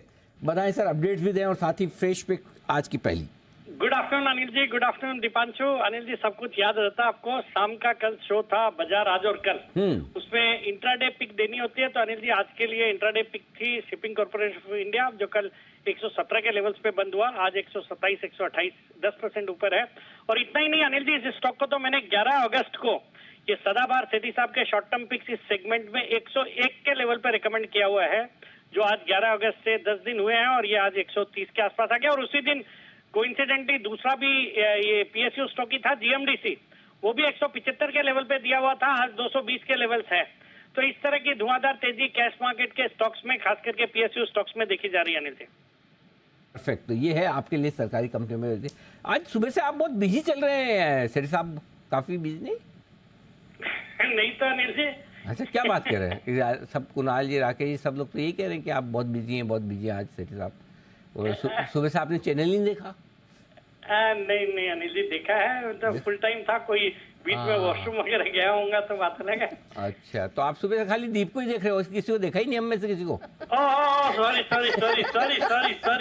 सॉरी। एक्चुअली अनिल जी, बताऊंगा मैं आपको क्यों हुआ जो शो अभी कि क्यों हुआ। एक्चुअली जो स्टॉक मैंने आइडेंटिफाई करके रखा हुआ था, आप क्योंकि 5 मिनट लेट आए, तो स्टॉक में एक अच्छी तेजी हो गई है बड़ी। तो अब मैं वो स्टॉक को हटा के अब दूसरा स्टॉक ढूंढने में लग गया, तो उस कारण से मेरे दिमाग से उतर गया कि आज नेहा है और दीपांशु नहीं है। ओ, स्टॉक के साथ आपने एंकर को भी हटा दिया। Okay okay. बताइए सर, आज का पहला स्टॉक। हाँ बिल्कुल अनिल जी, जो आज का पहला स्टॉक है वो स्टॉक अभी जिस स्टॉक की चर्चा हो रही थी उससे मिलता जुलता स्टॉक है। ग्रेट ईस्टर्न शिपिंग में खरीदारी करने की सलाह, जी शिपिंग, जो अभी 770 के लेवल्स पे ट्रेड कर रहा है। शॉर्ट टर्म टारगेट है 805 के, स्टॉप लॉस रखना 760 रुपए का। ये कंपनी एक मेजर प्लेयर है भारतीय जो इंडियन शिपिंग और ऑयल ड्रिलिंग सर्विसेज इंडस्ट्री में mainly crude oil, petroleum products, gas और ड्राई बल्क कमोडिटीज को ट्रांसपोर्ट करने का काम करती है। कंपनी के पास अपने ओनरशिप में अराउंड 43 वेसल्स है जिनको ओन करती है, ऑपरेट करती है। और इसके अलावा इनका ऑफशोर ऑयल सर्विसेज का भी बड़ा सेगमेंट है, बड़ा कारोबार है, जिसमें इनके पास 4 तो रिग्स है और 18 ऑफशोर सपोर्ट वेसल्स है। तो इस तरह की कंपनी है, फंडामेंटली बहुत ही मजबूत कंपनी है कि जो अभी Q1 मतलब जून क्वार्टर में 576 करोड़ का पैट रिपोर्ट किया, जो पिछले साल 457 करोड़ का पैट था जून क्वार्टर में। कंपनी के ऑपरेटिंग प्रॉफिट मार्जिन है 51% के, return on equity 25%, debt equity ratio 0.35 और बहुत अच्छी कैगर से कंपनी ग्रो हो रही है। और FIS भी 43% स्टेक ओन करते हैं, जिसमें नालंदा है अराउंड 7.37%। इसके अलावा Abu Dhabi investment authority, HDFC, ICICI Pru और कोटक, ये सब इन्वेस्टेड है। Anil ji, shipping corporation of India की अभी थोड़ी देर पहले चर्चा हो रही थी, जिसको मैंने 101 के लेवल्स पे हाल ही में रिकमेंड किया। बहुत बड़ी तेजी हुई है। मुझे लगता है जो कारण से शिपिंग कॉर्पोरेशन चल रहा है कि उसके जो डीमर्ज, अभी राकेश जी पूछ भी रहे थे, वो जो डीमर्ज हुई एंटिटी है जो SCI लैंड एंड एसेट्स नाम की कंपनी, उसका मेरा ये मानना जल्दी लिस्टिंग होगी और उसके बाद ये जो स्ट्रेटेजिक स्टेक सेल है वो बिल्कुल जल्दी हो सकता है। और वो अगर होता है तो डेफिनेटली बड़े प्रीमियम पे होगा और उसका पूरा असर पूरे शिपिंग सेक्टर में देखने को मिलना चाहिए। तो ये स्टॉक भी री-रेट होगा जो जी शिपिंग का। तो खरीदारी करने की सलाह है, 805 का शॉर्ट टर्म टारगेट, 760 के स्टॉप लॉस। 805 टारगेट खरीदारी करें GE शिपिंग। बताएं सर, आज की दूसरी पिक। बिल्कुल अनिल जी, जो आज का दूसरा स्टॉक है, स्टॉक का नाम है IKO लाइटिंग, IKIO नाम का इसका NSE का टिकर है। 375 के लेवल पे स्टॉक ट्रेड कर रहा है, 395 के शॉर्ट टर्म टारगेट और छोटा 370 का स्टॉप लॉस। ये कंपनी LED लाइटिंग, फिर रेफ्रिजरेशन लाइट्स और ABS पाइपिंग, जो कि ऑल्टरनेटिव है PVC पाइपिंग का, उस तरह के सेगमेंट में काम करती है। बहुत ही जबरदस्त प्रोमोटर्स है, एक हाई मार्जिन बिजनेस, फिर जबरदस्त इसके फाइनेंशियल्स है। और ये कंपनी मेजर सप्लायर है फिलिप्स लाइटिंग को, जो कि सिग्निफाई नाम हो गया उनका, तो उनको मेजरली ये LED लाइट्स वगैरह सप्लाई करती है। और उसके अलावा बहुत सारे कई कस्टमर्स हैं जिनको ये कैटर करती है। 4 इनके वेल इंटीग्रेटेड प्लांट्स है और खुद का इन हाउस एक स्ट्रॉन्ग R&D डिपार्टमेंट है। और एक नई इनका कैपेसिटी एक्सपैंड हो रही है, नया प्लांट इनका आ रहा है जो कि इस साल के 3rd क्वार्टर मतलब दिसंबर वाले क्वार्टर में शुरू हो जाएगा। और उसके जरिए ये सोलर पैनल और सोलर सिस्टम्स में भी फोरे कर रहे हैं, जो कि एक बड़ी अपॉर्चुनिटी वाला सेगमेंट होएगा। ये हाल ही की लिस्टिंग है, 285 में इशू आया था, इशू को बहुत जबरदस्त रिस्पांस मिला, 67.75 टाइम्स सब्सक्राइब हुआ और अच्छे एंकर इन्वेस्टर्स थे उसमें, HDFC, ICICI वगैरह। और जिस तरह से ये इलेक्ट्रॉनिक्स मैन्युफैक्चरिंग को सरकार बढ़ावा दे रही है, चाहे वो PLI इंसेंटिव्स है, फिर चाइना +1 का फायदा हो रहा है, मुझे लगता है ये स्टॉक भी बहुत अच्छा करेगा। इसके लिस्टिंग के बाद के हाई से 477 के, वहां से अच्छा खासा करेक्ट होकर इन लेवल्स पे स्टॉक ट्रेड कर रहा है। ये जो तिमाही के नतीजे थे ये भी बहुत अच्छे थे, तो मुझे लगता है ये स्टॉक यहाँ पे बिल्कुल खरीदना चाहिए। 395 का शॉर्ट टर्म टारगेट, 370 का स्टॉप लॉस। चलिए, GE शिपिंग, IQ लाइटिंग पसंद आ रहा है सेठी साहब को। GE शिपिंग में 805 का टारगेट और IQ लाइटिंग में 395 के टारगेट के लिए करे खरीदारी। वक्त हुआ है एक बिगुल का वागले साहब के लिए, वागले का wonder.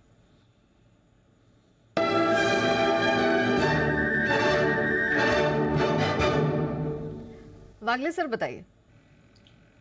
Neha ji, RBL bank by करना है। मुझे लगता है बैंकिंग स्पेस में मोमेंटम बढ़ता जा रहा है। 230 का एक रेजिस्टेंस, मल्टीपल रेजिस्टेंस इसने क्रॉस किया है, तो आप यहां पर बाय करें। 230, 50, 60 जो भी करंट भाव है, आपका स्टॉप लॉस होना चाहिए 228 के नीचे का। और ऑन द अपसाइड 240 तक की अपसाइड में देख रहा हूँ 1 से 2 दिन में। RBL बैंक में करे फोकस, करंट लेवल्स पे लेंगे तो 228 का स्टॉप लॉस, 240 तक के अपसाइड टारगेट के लिए। लेकिन आइए सर के अब 2:30 बजे की स्ट्रैटेजी का वक्त हो गया है। बिगुल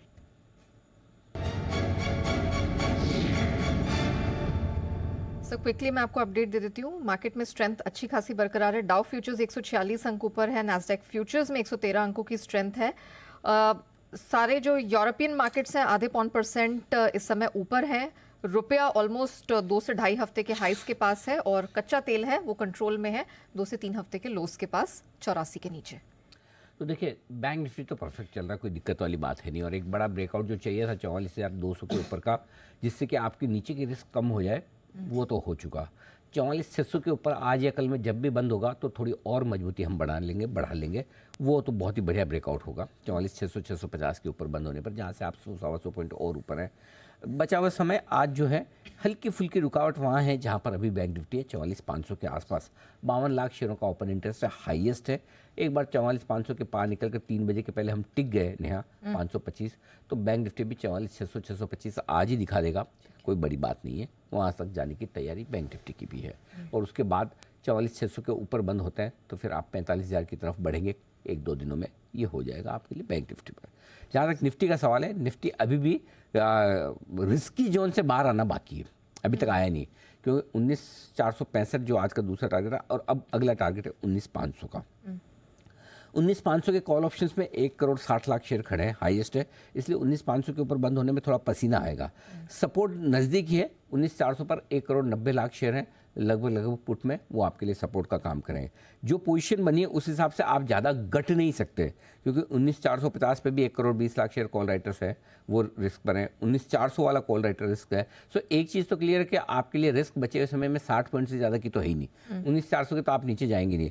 डेटा अभी ये बता रहे हैं कि ना आपको 19,400 के नीचे क्लोज देना है, ना 19,500 के ऊपर क्लोज देना है, इसी रेंज में रहना है। तो आप शांति से रखें, निफ्टी में अभी कुछ खास करने की जरूरत नहीं। 19,400, 425 आए तो वहाँ लीजिए, 500, 550 की रेंज में आए तो वहाँ प्रॉफिट बुक कीजिए।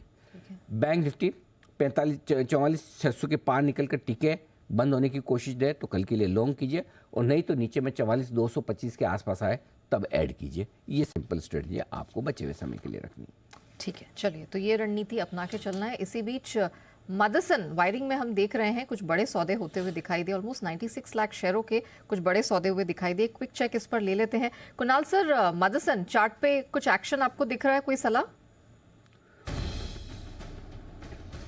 देखिए, जिस तरह का चार्ट स्ट्रक्चर है नेहा, हमने स्टॉक में एक बहुत सीमित दायरे का कारोबार पिछले कुछ दिनों में देखा है। लगभग 58 से 62 के बीच में ये स्टॉक कंसोलिडेट कर रहा है। तो फिलहाल किसी तरह का कोई ब्रेकआउट चार्ट पर नहीं है, एक सीमित दायरे का कारोबार है। बाजार में हम देख रहे हैं उल्टा तेजी दिख रही है। तो मुझे लगता है कि जहां पर मोमेंटम है वहां फोकस करना चाहिए। जिनके पास पोजीशन है, थोड़ा लॉन्ग टर्म जिनका निवेश है, एक स्टॉप लॉस रखें और फिलहाल होल्ड करें। मुझे लगता है 66 के लेवल भी इसमें मध्यम अवधि में देखने को मिलेगा। मदरसन सुमी वायरिंग, ये है वो स्टॉक जो एक्शन में भरपूर है। आइए बढ़ते आगे और आज की बड़ी खबर, बड़े एक्शन पर करते हैं फोकस। और आज भारत चांद पर उतरकर इतिहास रचने जा रहा है, और इस वजह से हमारी स्वदेशी डिफेंस कंपनियां खासी फोकस में है, क्योंकि इस स्वदेशी मिशन में बहुत सारे स्वदेशी कल पुर्जों का इस्तेमाल हुआ है। पूरी डिटेल्स दे रहे हैं हमें वरुण बताइए, चंद्रयान 3 में किन किन कंपनियों का, स्पेशली लिस्टेड कंपनियों का योगदान है, directly indirectly? Definitely Anil ji, कंपनियां तो काफ़ी सारी है, हालांकि इन कंपनियों के ओवरऑल रेवेन्यूज़ में देखेंगे तो ये पार्ट काफ़ी छोटा है, कोई बहुत बड़ा पार्ट नहीं है, लेकिन आगे के लिए अपॉर्चुनिटीज़ जो है वो इनके लिए काफ़ी खुल सकती है। और जैसे कि हम देख ही रहे हैं कि 6:04 पे चंद्रयान 3 की सॉफ्ट लैंडिंग होगी, सफलता होगी और इसके बाद भारत इतिहास रचने वाला है। जिन कंपनियों के इसमें पुर्जे लगे हैं उसमें देखिए L&T, भेल, एमटार टेक, मिश्र धातु, सेंट्रम इलेक्ट्रॉनिक्स जैसे कंपनियां हैं। सबसे पहले L&T टेक का अगर आप बात करेंगे तो चंद्रयान 3 में जो बूस्टर सेगमेंट होते हैं वो पार्ट अगर किसी ने मैन्युफैक्चर किया है तो वो L&T ने किया है। अब बूस्टर्स अगर मैं साफ ऐसे नॉर्मल शब्दों में बोलूँ तो जब वो रॉकेट उड़ता है तब वो जो आग लगती है और बूस्ट होता है ना, वो बूस्टर होता है।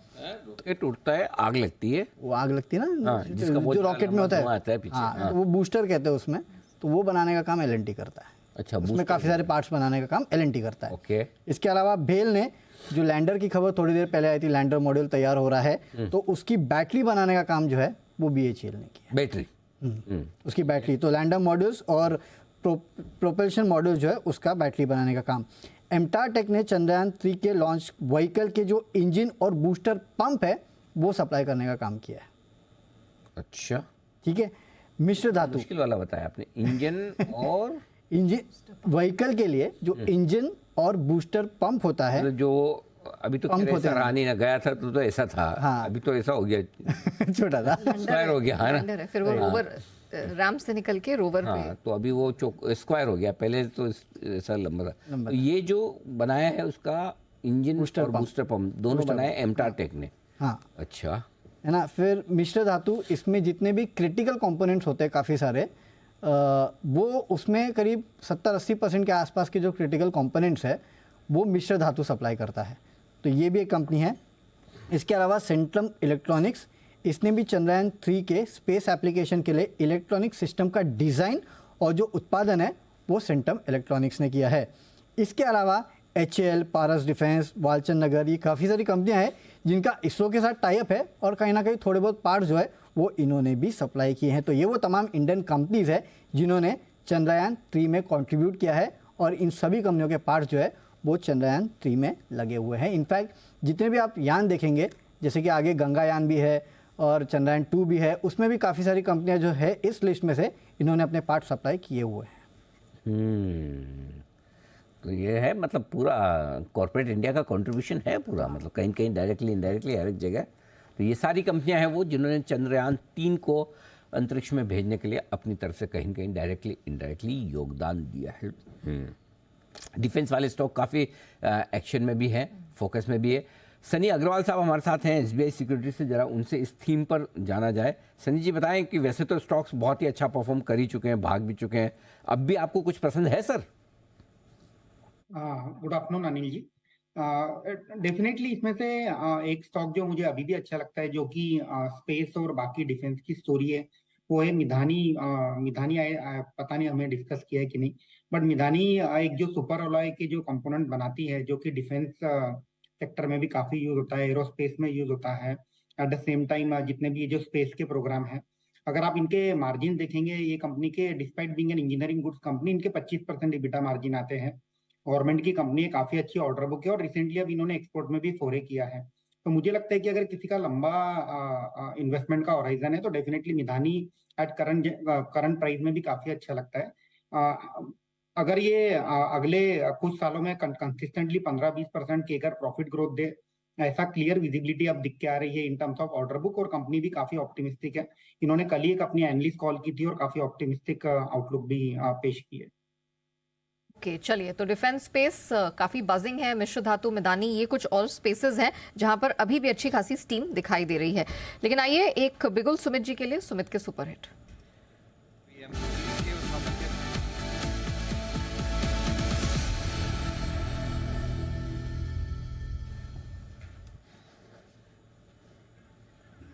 सुमित जी बताइए। जी, बाय का स्टॉक नया रडार पे आया है। स्टॉक का अभी भाव चल रहा है 125 रुपया, 125 रुपया 5 पैसा, 125.05 का अभी भाव है। स्टॉक का नाम है कब, CUB, और ये फिर से चलेगा अब। स्टॉक का नाम है कब और ये फिर से चलेगा अब। स्टॉक के अंदर यहां से एक बढ़िया मूव ऊपर की तरफ देखने को मिलना चाहिए। स्टॉक के अंदर पिछले कुछ दिनों में गिरावट आई, गिरावट के बाद इसने लोअर लेवल पे बेस बनाया, ट्रिपल बॉटम के साइन नीचे पे लोअर लेवल्स पे देखने को मिले हैं, जिसका ब्रेकआउट जैसे ये ऊपर में 126 128 का लेवल तोड़ेगा तो देखने को मिलेगा। तो यहां से मेरे को लग रहा है कि सिटी यूनियन बैंक कप के अंदर एक बढ़िया मूव ऊपर की तरफ का देखने को मिलना चाहिए, जिसमें 131 का होगा पहला टारगेट। 131 का लेवल निकलने पे 135 रुपए तक का मूव स्टॉक के अंदर ऊपर में देखने को मिल सकता है। नीचे में 120 121 का सपोर्ट बनेगा, तो 121 के स्टॉप लॉस से सीयूबी में खरीदारी करें 131 135 के टारगेट्स के लिए। ओके, सिटी यूनियन बैंक में खरीदारी की रिकमेंडेशन 131 135 तक के अपसाइड टारगेट के लिए। आईसीआईसीआई बैंक भी हम देख रहे हैं तेजी के साथ दिन के उच्चतम स्तर के पास है, 1.5% की मजबूती इस समय यहां दिखाई दे रही है। हिमांशु जी, इस समय आईसीआईसीआई बैंक नेहा जी देखिए, एक अच्छा करेक्शन के बाद एक अच्छा बेस बनाया स्टॉक ने और 950 रुपए के आसपास मुझे लगता है कि इस एक्सपायरी के पॉइंट ऑफ व्यू से शायद एक बेस यहाँ पर स्टॉक बना चुका है। तो मुझे लगता है कि ये जो अपसाइड है ये एक्सटेंड हो सकती है और नियर टर्म में 1 से 2 दिन के नजरिए अगर रखें तो 980 रुपए तक का मूव मुझे लगता है कि यहाँ पर आता हुआ नजर आ सकता है। तो जिनके पास तेजी की पोजीशन है फिलहाल होल्ड कर सकते हैं। फ्रेश खरीदारी के लिए अगर कोई डिप 960 962 के आसपास मिलता है तो वहां पर रिस्क रिवॉर्ड वापस अट्रैक्टिव बनता है। 954 के स्टॉप लॉस के साथ 980 रुपए तक का मूव यहाँ पर 1 से 2 दिनों के व्यू से देखने को मिल सकता है। थोड़े करेक्शन पे आईसीआईसीआई बैंक में एंट्री की रिकमेंडेशन है। एक स्टॉक हिम्मत सिंह का यहाँ पर हम देख रहे हैं अच्छी खासी स्ट्रेंथ दिख रही है, 5-5.5% मजबूत है। बंसल सर, हिम्मत सिंह का सर आप चार्ट्स पे बता पाएंगे इस समय क्या रहा है? जी नेहा, चार्ट्स एकदम बढ़िया है। टेक्निकली एक ब्रेकआउट है और एक अच्छी नेकलाइन भी टूट रही है और नियर टर्म में 169 175 के टारगेट्स यहाँ देखने को मिलेंगे। तो जिनके पास है होल्ड करें और गिरावट में खरीदारी की राय है। ओके, गिरावट में खरीदारी। सर आपने टारगेट क्या अपसाइड में कहे sir? Neha, near term targets हैं 169 से लेकर 175 का जोन। ओके, तो यहाँ पर अच्छी स्ट्रेंथ दिखाई दे रही है। 169 175 तक के टारगेट के लिए यहाँ पर कर सकते हैं खरीदारी। प्रेशर वाले स्टॉक्स आज कुछ कम है, लेकिन उनमें से एक है एसजेवीएन, आज दिन के निचले स्तर के पास है। सुमित जी, यहाँ पर जिस तरह का करेक्शन दिख रहा है, would you recommend a buy? क्या सलाह होगी इस समय चार्ट्स पे? कौन सा स्टॉक बोला आपने? जेवीएन। एसजेवीएन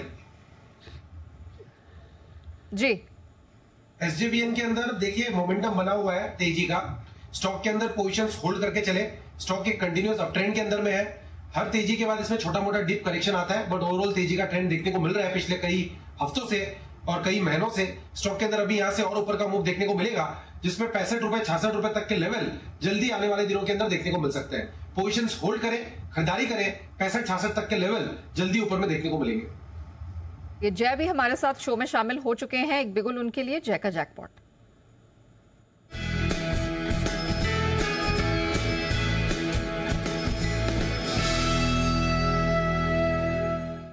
जय, गुड आफ्टरनून, बताइए आपका जैकपॉट स्टॉक कौन सा रहेगा?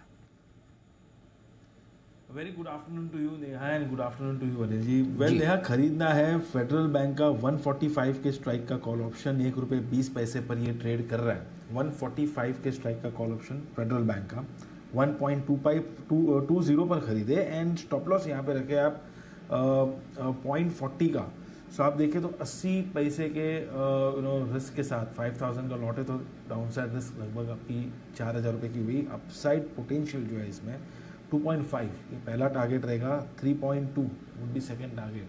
सो 3 रुपये 20 पैसे तक भी आपको देखने मिल सकता है। मेरे टारगेट जो फेडरल बैंक में यहाँ निकल कर आ रहे हैं इनफैक्ट 150 के हैं ओवरऑल शॉर्ट टर्म में, बट देन मुझे ऐसा लग रहा है कि कहीं ना कहीं अगर 148-148.50 तक भी अगर आपको एक्सपायरी तक देखने मिला तो बहुत ही सही रहेगा। नीचे की तरफ अब मुझे ऐसा लग रहा है कि 138 के जो लेवल्स है that will act as a very crucial support for federal bank. एक बहुत ही बड़े कंसोलिडेशन में से हमें एक साइडवेज चैनल में से इसमें ब्रेकआउट देखने मिला और बैंक निफ्टी में भी, जैसे कल के मॉर्निंग शो में भी जिक्र किया था, जब बैंक निफ्टी और निफ्टी दोनों पर बाय रेकमेंड किया था 44,000 के स्ट्राइक का कॉल। सो व्यू वही था कि बैंकिंग फाइनेंशियल्स में एक बाउंस बैक आना चाहिए और फेडरल बैंक में तो रेदर लास्ट 2-3 दिनों से एक लॉन्ग पोजीशन से बिल्डअप हो रही थी फ्यूचर्स में। के फेडरल बैंक अगले साहब को भी पसंद आया और अब पसंद आया है जय को भी। 145 रुपये वाला कॉल ऑप्शन लेना है 1 रुपये 20 पैसे में, 40 पैसे का स्टॉप लॉस, 2.5 रुपये का पहला टारगेट, 3 रुपये 20 पैसे का दूसरा टारगेट। ये है राय आपके लिए जय की तरफ से आती हुई, बहुत ही बढ़िया। और जय की तरफ से राय सुबह भी आपको मिली थी पॉलीकैब का कॉल ऑप्शन खरीदने की, कैश का ऑप्शन में 5100 का पोली कैब आज मजबूती से ट्रेड कर ही रहा है, लेकिन मजबूत एक और स्टॉक है आज, और वो है क्रॉम्पटन ग्रीव्स कंज्यूमर। आज मेरे ख्याल से वायदा कारोबार का टॉप गेनर था सुबह, तो मैंने जब देखा बहुत जबरदस्त। अभी थोड़ा नीचे आया, नीचे तो नहीं, मतलब बाकी आगे निकल गए, ये तो वहीं का वहीं है। ओके, 310 रुपये के आसपास, 3.5% अभी भी मजबूत है क्रॉम्पटन। वजह क्या है इस मजबूती की, बता रही है हमें नुपुर बताइए। बिल्कुल सर, कंपनी की एनालिस्ट मीट हुई थी, मैनेजमेंट मीटिंग हुई है, उसके बाद सीएलएसए ने स्टॉक को अपग्रेड भी किया है। मैनेजमेंट ने काफ़ी कुछ कहा है, यहाँ पे उनका जो है वो ग्रोथ पर काफ़ी ज़्यादा फोकस होने वाला है, मार्जिन्स पे थोड़ा कॉम्प्रोमाइज़ करके वो मुनाफे की तरफ देख रहे हैं। और उनका सीधा कहना है कि जो आने वाले क्वार्टर्स होंगे उसमें एब्सोल्यूट टर्म में जो मुनाफा आएगा वो ज़्यादा रहेगा। उनका कहना है कि नए प्रोडक्ट्स के विस्तार से ग्रोथ आने वाले समय में। ई कॉमर्स अभी उनके लिए बहुत छोटा सा है कंट्रीब्यूशन टॉप लाइन में, आगे चलकर उनको ई कॉमर्स सेगमेंट में भी बड़ी उम्मीदें और अपॉर्चुनिटीज़ यहाँ पर नज़र आती है। प्रीमियमाइजेशन जो फैन सेगमेंट है उसमें वो लेकर चल रहे हैं, यहाँ से ग्रोथ को सहारा मिलेगा। एडवर्टाइजिंग स्पेंड्स जो है वो करीबन 3 से 3.5% के आसपास रहने वाले आय से, और आने वाले 3 से 4 सालों में जो केपेक्स होगा वो करीबन 80 करोड़ के आसपास रहने वाला है। इन सब से ऊपर कंपनी ने कहा है कि आने वाले समय में जो लोन है 900 करोड़ के आसपास का उसको घटाने वाली है। हर साल 35 से 40 करोड़ तक का जो कर्ज है वो घटाने का कंपनी का लक्ष्य है। साथ ही साथ बटरफ्लाई गांधीमती को लेकर भी कंपनी ने कहा है कि यहाँ पर भी आउटलुक पॉजिटिव है, केपेक्स 10 करोड़ के आसपास रह सकता है। सीएलएसए को मैनेजमेंट की जो कॉमेंट्री है वो काफ़ी पसंद आई है। उसके बाद जो है वो जो बाई की रेटिंग से उन्होंने आउट परफॉर्मेंस की रेटिंग से जो बाई की रेटिंग पर अपग्रेड किया है, जो टारगेट है वो भी 300 से बढ़ा के 365 का कर दिया है। सिटी का भी 350 का टारगेट है, और नोमुरा भी देखें तो न्यूट्रल की रेटिंग के साथ 338 का टारगेट दे रहे हैं। सीधी सी बात है, कंपनी का कहना है कि प्रॉफिट जो होगा एब्सोल्यूट टर्म में वो आने वाले क्वार्टर्स में बढ़कर आएगा। मार्जिन्स थोड़ा कॉम्प्रोमाइज़ करके चलेंगे, लेकिन एब्सोल्यूट टर्म्स में नंबर्स आपको काफ़ी अच्छे आने वाले क्वार्टर्स में दिखेंगे। चलिए, तो क्रॉम्पटन ग्रीव्स कंज्यूमर अच्छी खासी स्ट्रेंथ दिख रही है, सुबह भी इस पे बात हो रही थी, और ऑफ कोर्स यहाँ पर ब्रोकरेजेस का भी अच्छा खासा भरोसा बना हुआ है। एक चार्ट चेक इस पर क्विकली ले लेते हैं। कुणाल सर, क्रॉम्पटन ग्रीव्स इस समय क्या सलाह होगी? देखिए, एक ब्रेकआउट चार्ट पर आज के ट्रेड में देखने को मिल रहा है नेहा, और स्टॉक में एक रेजिस्टेंस थी 305 की जो कि पार हुई, अब 309.10 के आसपास चल रहा है। अगर यही बंदी आ जाए तो इसमें ब्रेकआउट जो है इसकी पुष्टि हो जाएगी, और फिर मुझे लगता है कि इसमें 325 330 का मार्क प्रशस्त हो जाएगा। जिनके पास पोजीशन है बिल्कुल बने रहें, एक स्टॉप लॉस रखें 300 के आसपास होल्ड करने के लिए। होल्ड करने की रिकमेंडेशन आ रही है। एक बार गोदरेज इंडस्ट्रीज पर भी नजर डाल लेते हैं, यहाँ पर हमने दमदार स्ट्रेंथ इस समय बनते हुए देखी है। बंसल सर, गोदरेज इंडस्ट्रीज इस समय कोई सलाह? नेहा, बेहतरीन टेक्निकल स्ट्रक्चर है गोदरेज इंडस्ट्रीज का। इस स्टॉक को भी मैं और कुणाल जी ने अभी रिसेंटली 470-475 के अराउंड कवर किया था 10 की कमाई में, और नेहा मिस नहीं करना चाहिए। बड़े चार्ज पर एक बड़ा रिवर्सल हो रहा है, और अब नीचे में 475 480 एक अच्छा बेस है, और टेक्निकली 520 के ऊपर एक ब्रेकआउट देखने को मिल रहा है। तो यहाँ बहुत ही कंजर्वेटिव हो जाएं, एकदम छोटे टारगेट भी दें तो 580 585 के टारगेट्स निकल के सामने आते हैं, और अभी भी देरी नहीं हुई है, इस स्टॉक में निवेश करना चाहिए इन स्तरों में। इंडस्ट्रीज पर वो राय आती हुई, कुछ चुनिंदा आईटी सेक्टर की कंपनियां हैं जिसमें भी एक्शन दिख रहा है। केपीआईटी टेक ऑलमोस्ट 4% की स्ट्रेंथ इस समय नजर आ रही है। हिमांशु जी, केपीआईटी टेक इस समय चार्ट्स पे कोई सलाह होगी? नेहा जी, देखिए स्टॉक एक जबरदस्त आउट परफॉर्मर रहा है। इनफैक्ट मेरा मानना है कि एक आउट परफॉर्मेंस के बाद एक डिसेंट सेट ऑफ कंसोलिडेशन भी यहाँ पर पिछले कुछ हफ्तों से देखने को मिला है, और अब आज स्टॉक ने वापस से ऑल टाइम न्यू हाई बनाया है। तो मुझे लगता है कि बिल्कुल इन लेवल्स पर भी फ्रेश खरीदारी की जा सकती है। 1176 रुपए के आसपास के करंट भाव है, यहाँ से लेके 1160-65 तक एक बाइंग जोन रहेगा। क्लोजिंग बेसिस पर 1140 रुपए का स्टॉप लॉस लगाया जा सकता है, और मुझे लगता है पोजिशनली ये स्टॉक 1250-1280 रुपए तक के लिए मूव दिखाने के लिए तैयार है। चार्ट सेटअप स्ट्रांग है, और मुझे लगता है न केवल एग्जिस्टिंग पोजीशंस को होल्ड रखने की सलाह है, बल्कि फ्रेश खरीदारी भी यहाँ पर करके चला जा सकता है।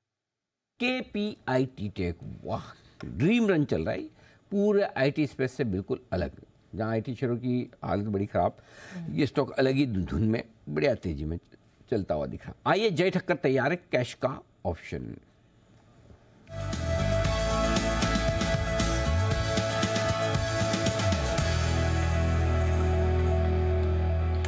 वैसे तो अभी अभी जय एक ऑप्शन दे ही चुके हैं आपको फेडरल बैंक में 145 रुपए का कॉल ऑप्शन खरीदने का, तो स्टॉक ऑप्शन तो दिया ही, तो इस बार फिर पक्का नेहा जी आएगा तो फिर इंडेक्स ऑप्शन नहीं, जब अभी दे ही चुके हैं तो इस इंडेक्स का ही बनता है, क्यों जय?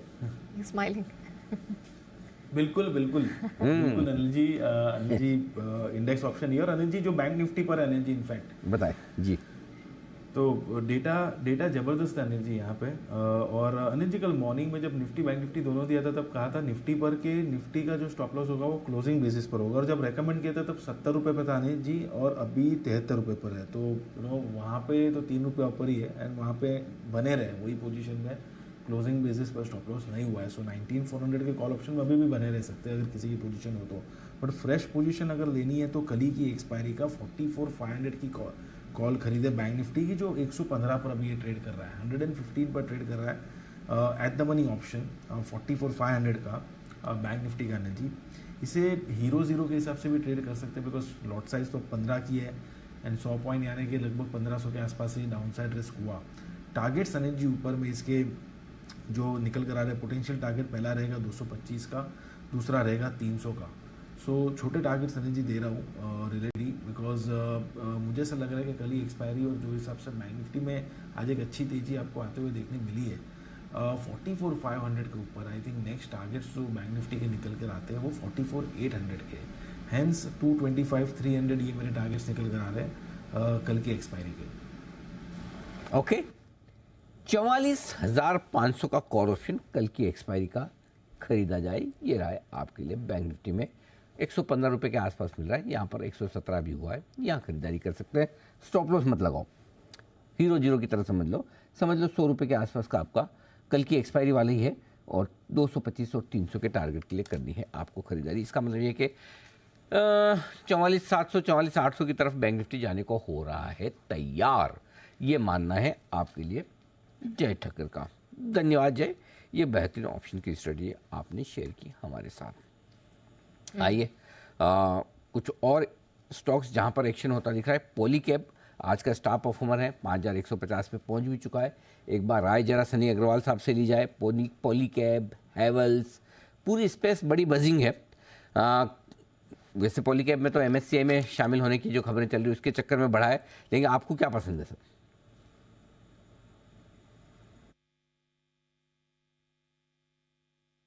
सनी अग्रवाल साहब, क्या आपको आवाज पहुंच रही है मेरी? या बस आप ही के लिए सवाल है सर, पॉलीकैब, हैवेल्स, इस पूरी स्पेस में जरा आपकी राय दीजिए। अनिल जी बेसिकली ये सेगमेंट को मैं दो पार्ट में डिवाइड करना चाहूंगा। एक वायर्स एंड केबल्स है जो कि जिसका हिस्सा है पॉलीकैब। तो डेफिनेटली वायर्स और केबल सेगमेंट में काफी बेहतरीन नतीजे हमने देखे थे फर्स्ट क्वार्टर में, और इनकी जो गाइडेंस है वो भी काफी बेहतरीन रही है, स्पेशली पॉलीकैब की। फिनोलेक्स केबल के भी नंबर काफी अच्छे आए थे, और उसी के चलते इसमें एक पॉजिटिविटी बनी हुई है पॉलीकैब में। फंडामेंटली मुझे लगता है कि इसका जो फेयर वैल्यू है पॉलीकैब का तकरीबन 5500 रुपए के आसपास है, और अब जिस तरह से अब MSCI में शामिल होने की बात हुई है तो उसके चलते स्टॉक चला भी है। और जो दूसरा सेगमेंट है कंज्यूमर ड्यूरेबल, जो कि स्मॉल अप्लायंसेस सेगमेंट होते हैं, whether it is refrigerator, whether it is fridge या स्मॉल अप्लायंसेस, जैसे जिसमें हेवल्स काम करता है, वर्लपूल करता है, वोल्टास करता है, उसमें कहीं ना कहीं पिछले 3-4 क्वार्टर से एक मार्जिन प्रेशर बना हुआ था पूरे सेगमेंट में।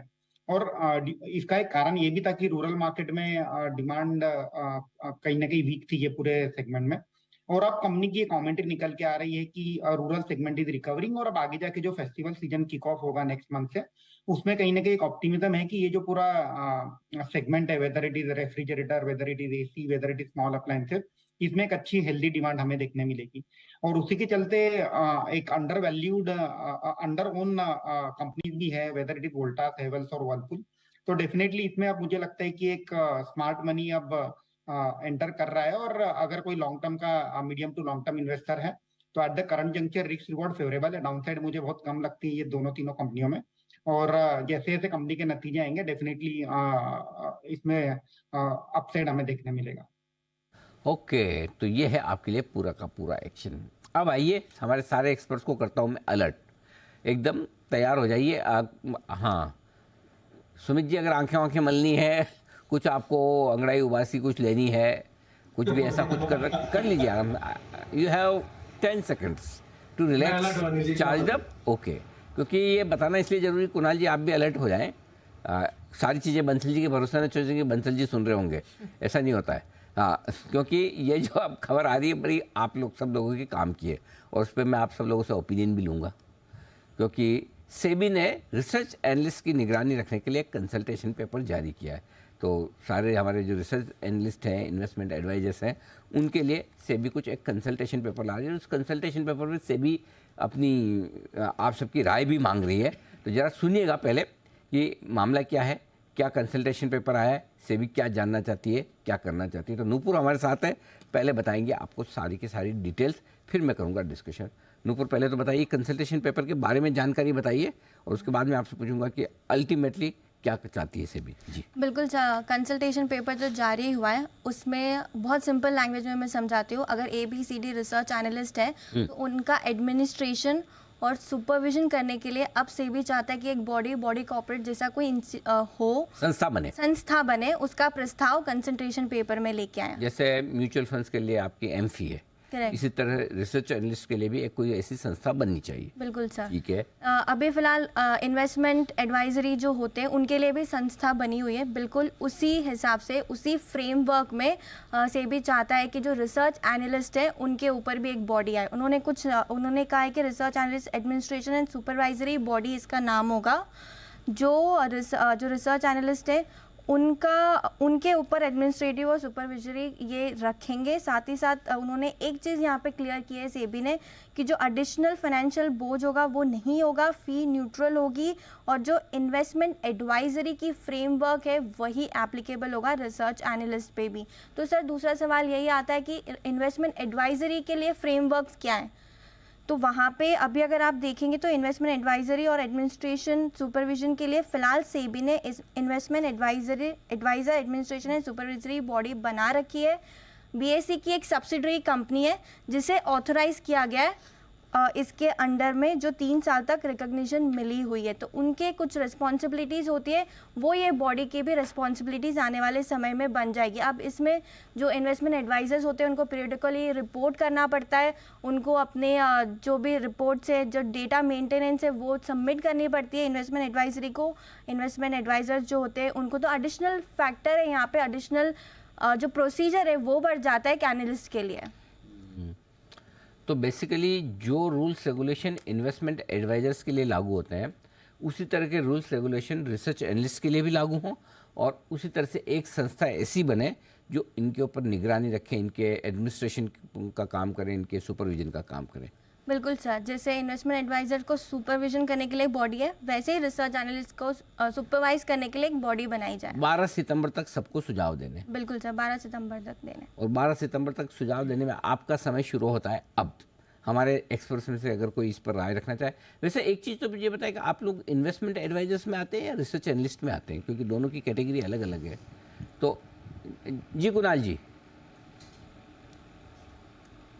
अनिल जी देखिए, मैं एक सेबी रजिस्टर्ड रिसर्च एनालिस्ट हूँ, और अनिल जी ये जो बात आप कह रहे हैं अनिल जी, ये जो बॉडी बन रही है ये बिल्कुल जैसे इन्वेस्टमेंट एडवाइजर्स के लिए पहले 2021 में ये बॉडी बनी थी, और उसके बाद BSE की एक होली ओल्ड सब्सिडरी क्रिएट हुई, और वो जो है वो पूरी तरह मॉनिटर करते हैं सारे IAS को। बिल्कुल अनिल जी उसी तर्ज पर अब रिसर्च एनालिस्ट की भी एक मॉनिटरिंग एजेंसी हो जाएगी, जो कि डे टू डे एक्टिविटी और जो सारी फाइलिंग है, ऑडिट रिपोर्ट्स वगैरह हैं, वो सारी वो लोग मॉनिटर करेंगे। तो उससे क्या है कि मॉनिटरिंग बेहतर हो जाएगी, सुधर जाएगी, ज़्यादा रियल टाइम हो जाएगी। तो ये उस दृष्टि से अनिल जी किया गया है। तो रिसर्च एनालिस्ट पर अब ये लागू होगा। इस कंसल्टेशन पेपर के बाद फिर इसकी बॉडी का गठन होगा या इसका अनाउंसमेंट होगी, तो उसके बाद फिर सारे रिसर्च एनालिस्ट को इसमें जुड़ना पड़ेगा। तो इसके चुनाव होंगे और फिर आप इलेक्शन जीत पाएंगे? नहीं अनिल जी, ये इलेक्टेड बॉडी नहीं है अनिल जी, ये एक बॉडी कॉर्पोरेट है। ओके। तो अनिल जी इसमें एनालिस्ट का रिप्रेजेंटेशन नहीं है अनिल जी, ये तो एक कंपनी बनेगी जो कि होल्डी ओल्ड सब्सिडरी होगी किसी स्टॉक एक्सचेंज की, वो अनिल जी रेगुलेट करेगी। ओके, तो जो इन्वेस्टमेंट एडवाइजर्स है उनके लिए ऑलरेडी है, और जो रिसर्च एनालिस्ट है उनके लिए। तो रिसर्च एनालिस्ट की कैटेगरी में आप में से कौन कौन है अभी? वागले साहब, सुमित जी, ओ सब लोग ओके। आप IA में नहीं, RA में। तो आप लोगों को कोई सुझाव है इस पर कि क्या करना चाहिए क्या नहीं? Take your own sweet time, आराम से सोचिए, बताइएगा। मैं अभी तो 12 सितंबर तक का टाइम है, अगर इंस्टेंटली आपके दिमाग में कुछ है तो बताइए। जी सुमित जी। अभी अनिल जी देखिए, जैसे मैं सेबी रजिस्टर्ड रिसर्च एनालिस्ट हूँ, तो ये एडवाइजरी बॉडी बनने से फायदा होगा अनिल जी। अभी क्या होता है, हर एरा गेरा नथु गेरा अपने आप को रिसर्च एनालिस्ट समझता है और रिसर्च एनालिस्ट की तरह कॉल्स देते हैं, तो इनके ऊपर मॉनिटरिंग भी होना जरूरी है और इन ऑथोराइज लोगों के लिए एक बॉडी बनना भी जरूरी है जहाँ पे एक रूल्स एंड रेगुलेशन फ्रेम हो, लीगल वे में काम हो और रजिस्टर्ड लोग ही इसको प्रॉपर्ली मैनेज कर पाए और दे पाए। क्या होता है अनिल जी, जिसके ऊपर रिस्पॉन्सिबिलिटी होती है वो ध्यान अच्छे से देता है। अभी क्या होता है, बाजू वाला आके भी ज्ञान देके चला जाता है, देखो ये स्टॉक हमारा चल गया, तो उनको रिलायबिलिटी नहीं है, ऑथेंटिसिटी नहीं है और उनको कोई ऐसा नहीं है कि रेगुलर बेसिस में डेटा मेंटेन करना या बोलना है। 10 में से कभी एक बोल दिया, चल गया, नहीं चल गया, ऐसे करके बहुत से फेक आईडीज भी चारों तरफ बन रहे हैं, जैसे मेरे भी बने हुए हैं, आप लोगों के सबके बने हुए हैं, इंस्टाग्राम पे हो गया, ट्विटर पे हो गया, तो इन सब लोगों के ऊपर भी नजर पड़ेगी और एक बॉडी होगी तो सब चीजों पे प्रॉपर्ली ध्यान भी दिया जाएगा और मॉनिटर भी किया जाएगा, तो इससे फायदा ही है ओवरऑल लेवल पे। परफेक्ट। तो ये बड़ी इंटरेस्टिंग चीज़ बताई सुमित जी ने कि इससे बेहतर रेगुलेशन हो पाएगा। अनऑथराइज्ड लोग जो एडवाइस दे रहे हैं और जो आरए की कैटेगरी में अपने आप को रजिस्टर किए बगैर लोगों को एडवाइस दे रहे हैं, उन पर लगाम भी लगेगी, तो बेहतर रेगुलेशन हो पाएगा। सेबी के इस कदम का सबका स्वागत है। तो अगर आपके भी कोई सुझाव हो कि इसको किस तरह से लागू किया जाना चाहिए, तो प्लीज़ 12 सितंबर तक डायरेक्टली सेबी को भेज दें, इनडायरेक्टली भेजना तो मुझे भेज दें और मैं कंपाइल करके आपके ब्याह पे सेबी को भेज दूंगा। इतना हम कर सकते हैं। तो नुपुर जो भी आए सुझाव, जहाँ से भी हमारे पैनल पे भी, पैनल के बाहर से भी लोगों के, वो कंपाइल करके सेबी को हम भेजने की कोशिश करेंगे। धन्यवाद ये पूरी डिटेल्स देने के लिए। ओके, बाजार इस बीच एक स्टॉक है और एक स्पेस है जहाँ पर बड़ी तेज़ गिरावट होती दिख रही है और वो है अदानी ग्रुप के शेयर। पिछले कुछ मिनटों में बड़ी तेज़ी से फिसले नहीं हैं, टूटे हैं। इनको टूटना कहा जाएगा, फिसलना नहीं कहा जाएगा। अदानी पावर 8% नीचे, अदानी ट्रांसमिशन 7% नीचे, अदानी एंटरप्राइजेस 6% नीचे, अदानी ग्रीन 4% नीचे, अदानी पोर्ट 4% नीचे, Adani total gas 3%, Ambuja 2.5%, ACC सबसे कम गिरा हुआ 0.5%। इससे आप अंदाजा लगा सकते हैं कि ग्रुप के सारे स्टॉक्स, निफ्टी भी सोचता होगा मैं थोड़ा सा कोशिश करता हूँ हरे में आने की, थोड़ा मूड बनाने की, चलो मैं भी बैंक निफ्टी की तरह कोई ब्रेकआउट देने की कोशिश करूँ, और कुछ न कुछ ऐसी इस खबर आ जाती है, ऐसा एक्शन हो जाता है कि नीचे। कोई खास वजह आशु सर अदानी शेयरों के गिरने के पीछे? नहीं अनिल जी, देखिए पिछले दिनों में कंटिन्यूसली इसमें पॉजिटिव न्यूज आती जा रही थी, चाहे वो इंक्वायरी हो, चाहे वो इन्वेस्टिगेशन हो, चाहे ओवरऑल मतलब जो मंदी के दौर से निकल रहे थे, तो अनिल जी बहुत सारी मतलब एक वो बाइंग ऑर्डर्स, बाइंग रिकमेंडेशंस और बाइंग हो रही थी कि निकलते ही न्यूज इसमें मतलब एकदम कुछ ब्लास्ट हो जाएगा क्योंकि पुराना कुछ निकलेगा ही नहीं, तो मतलब ये तो वापस 4000 अदानी हो जाएगा। आई थिंक अनिल जी वो जो एक थोड़ा सा वो जो एक ओवरबॉट यूफोरिया था न्यूज के पॉजिटिव न्यूज फ्लो के चलते, आई थिंक उसी की करेक्शन होगी। मुझे नहीं लगता कि अनिल जी की कोई बहुत बड़ी इसमें गिरावट आएगी। ये मतलब कितना बड़े हैं अनिल जी, आप देखिए ना अदानी पोर्ट और अदानी एंटरप्राइज कहाँ से आए हैं, तो मतलब अब थोड़ा सा जो गिरावट है नॉर्मल हो सकती है अनिल जी। मतलब सब नीजक रिएक्शन, अब किसी ने कोई रिजेक्शन डाल दी होगी, किसी ने कोई ऑब्जेक्शन डाल दी होगी, तो ऐसी न्यूज अगर शाम तक मिल जाती है तो लगे, अदरवाइज कोई ऐसी बड़ी बात नहीं है। ओके, चलिए इसी बीच एक बिगुल हिमांशु जी के लिए। हिटमैन हिमांशु।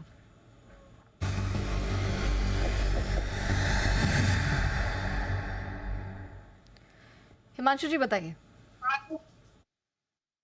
नेहा जी, खरीदारी करके चलना है पेटीएम में, और यहाँ पर मुझे लगता है कि स्टॉक एक अच्छा बेस बनाने के बाद एक अच्छे ब्रेकआउट की तैयारी कर रहा है।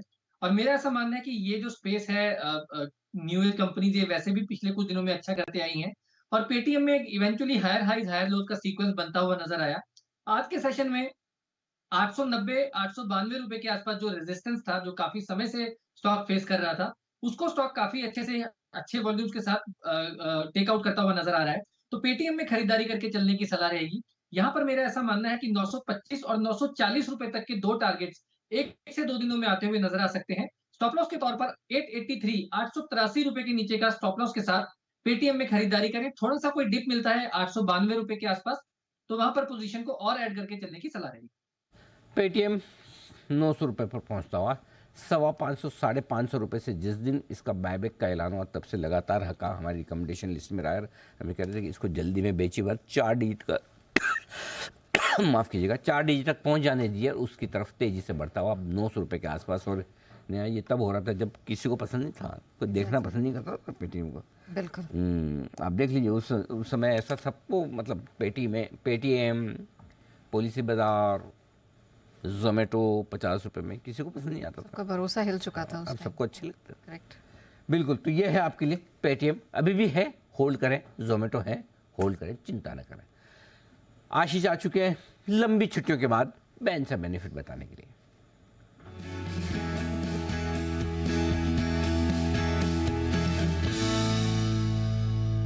इस सीरीज की शुरुआत में आशीष, जो आपने परंपरा शुरू की थी रोज कुछ न कुछ बदलाव करने की, आपकी 2 हफ्ते की छुट्टियों दो हफ्ते 3 दिन सर, 2 हफ्ते होगा ना। पिछले हफ्ते भी आप छुट्टी पे थे, इस हफ्ते भी आप छुट्टी पे। सर इस हफ्ते तो मैं हूँ। हाँ, तो इस हफ्ते थे ना छुट्टी पे मंडे को। हाँ, तो इस हफ्ते छुट्टी पे है जी। पिछले हफ्ते फ्राइडे को छुट्टी पे थे। Yes sir. 2 हफ्ते की हुई कि नहीं?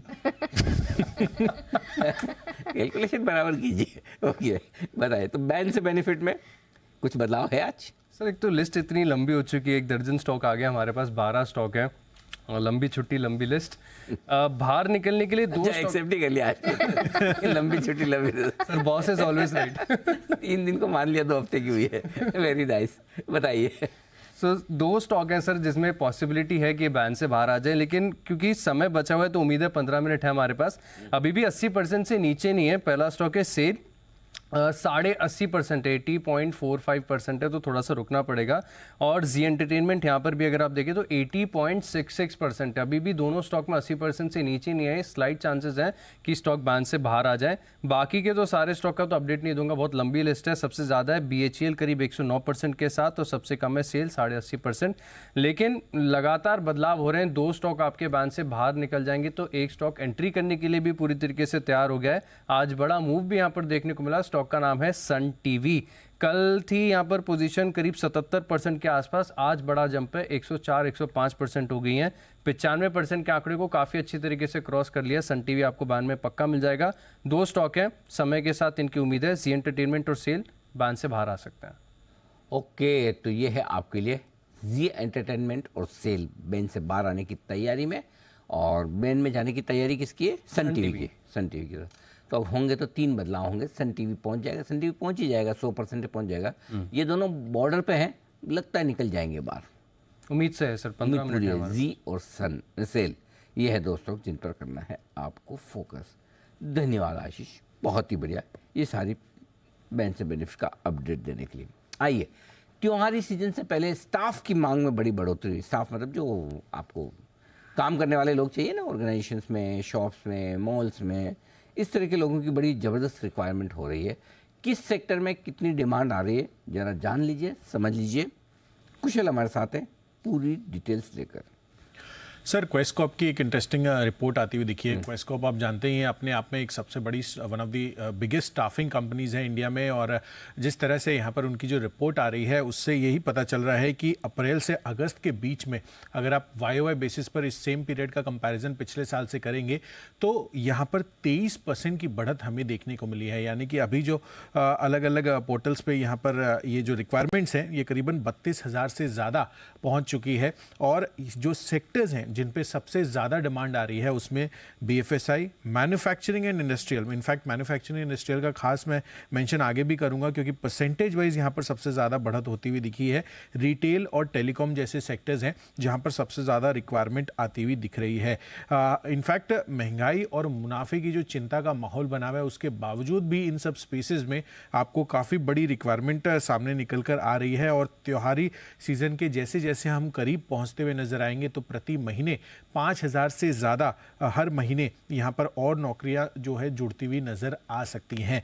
तो जो रिक्वायरमेंट है वो तो साफ तौर पर देखने को मिल रही है। और शहरों के लिहाज से नोएडा, पुणे, चेन्नई, मुंबई, बेंगलोर और हैदराबाद, ये जो सिटीज़ हैं इनमें सबसे अच्छी मांग आ रही है। अब सेक्टर्स वाइज जैसा कि मैन्युफैक्चरिंग इंडस्ट्रियल की मैं बात कर रहा था, पिछले साल के मुकाबले अप्रैल से अगस्त के बीच में 245% की YOY बेसिस पर आपको यहाँ पर रिक्वायरमेंट इतनी तेज़ी से बढ़ती हुई दिखी है। मैन्युफैक्चरिंग वर्टिकल हम देख ही रहे हैं कि किस तरह से यहाँ पर लगातार जो ऑर्डर विंस हो रहे हैं अलग अलग इंफ्रा कंपनियों के। मैन्युफैक्चरिंग स्पेस पर बड़ा ग्रोथ आपको कैपिटल गुड स्पेस में देखने को मिल रहा है। BFSI में 27% है, साथ ही टेलीकॉम में भी करीबन 14% की बढ़त रही है।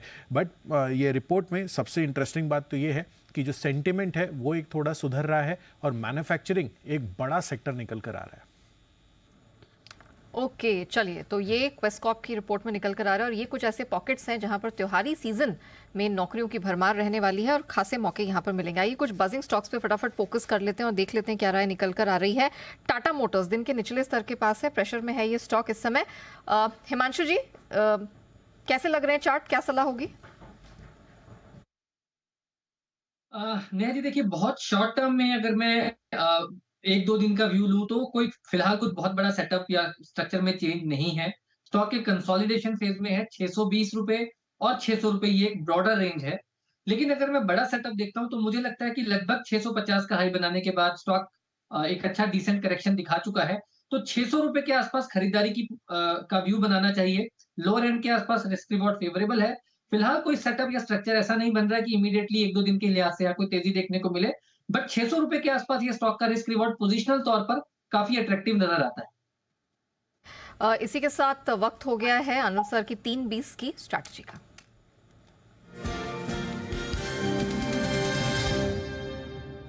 सहारे निशान में निफ्टी बैंक निफ्टी अपने आप को बरकरार रखे हुए। रुपए ने जबरदस्त स्ट्रेंथ यहां पर दिखाई है। डाउ फ्यूचर्स पर नजर डाली, 130 अंकों की मजबूती है और एग्जैक्टली 100 अंकों की मजबूती के साथ नैस्डैक फ्यूचर्स इस समय कारोबार करता हुआ दिख रहा है। ऑल इन ऑल आधे से 1% की स्ट्रेंथ अब यूरोपियन मार्केट्स में भी देख रहे हैं। नहीं, बाकी सब ठीक है, ग्लोबल भी ठीक है, कोई इशू नहीं है। बैंक निफ्टी में भी ठीक ठाक सी क्लोजिंग, 44,200 के ऊपर की क्लोजिंग अच्छी है। 44,600 देता तो बढ़िया था। निफ्टी भी 19,400 के ऊपर बंद हो रहा, 19,500 के ऊपर देता तो बढ़िया था। मतलब बढ़िया क्लोजिंग है लेकिन ग्रेट नहीं है। और ग्रेट क्लोजिंग में भी एक है ना, वो थोड़ा सा मन में वो रह जाता है कि अचानक से अदानी शेयर क्यों घटे हैं। 5-6%, 6% सारे स्टॉक घटे हैं।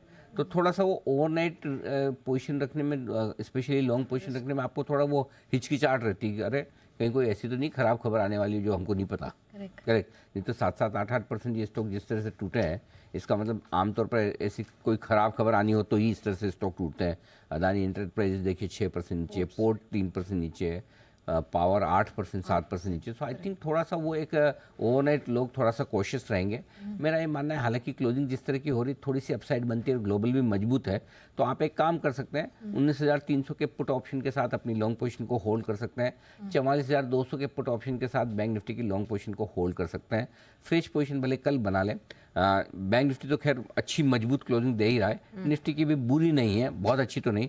सो आई थिंक बाकी फ्रेश खरीदारी अगर आपको ओवरनाइट रिस्क नहीं रखनी तो कल कर लें, बट ओवरऑल अगर आप लॉन्ग पोजीशन लेकर जा रहे हैं तो हेजिंग आज जरूर कर लें, वो ज़्यादा ठीक है, ये वाली बात। ओके, तो थोड़ा केयरफुल रहने की ज़रूरत है और यहाँ पर निफ्टी और बैंक निफ्टी दोनों के पुट की रिकमेंडेशन आ रही है। सतर्क रहिए, यहाँ पर कॉशियस रहने के लिहाज से सर की तरफ से रिकमेंडेशन है। आइए कुछ और स्टॉक्स पे फटाफट नजर डाल लेते हैं। भारतीय एयरटेल दिन के निचले स्तर के पास है, प्रेशर दिख रहा है। सुमित जी, भारतीय एयरटेल सर जरा बताइए क्या सलाह होगी?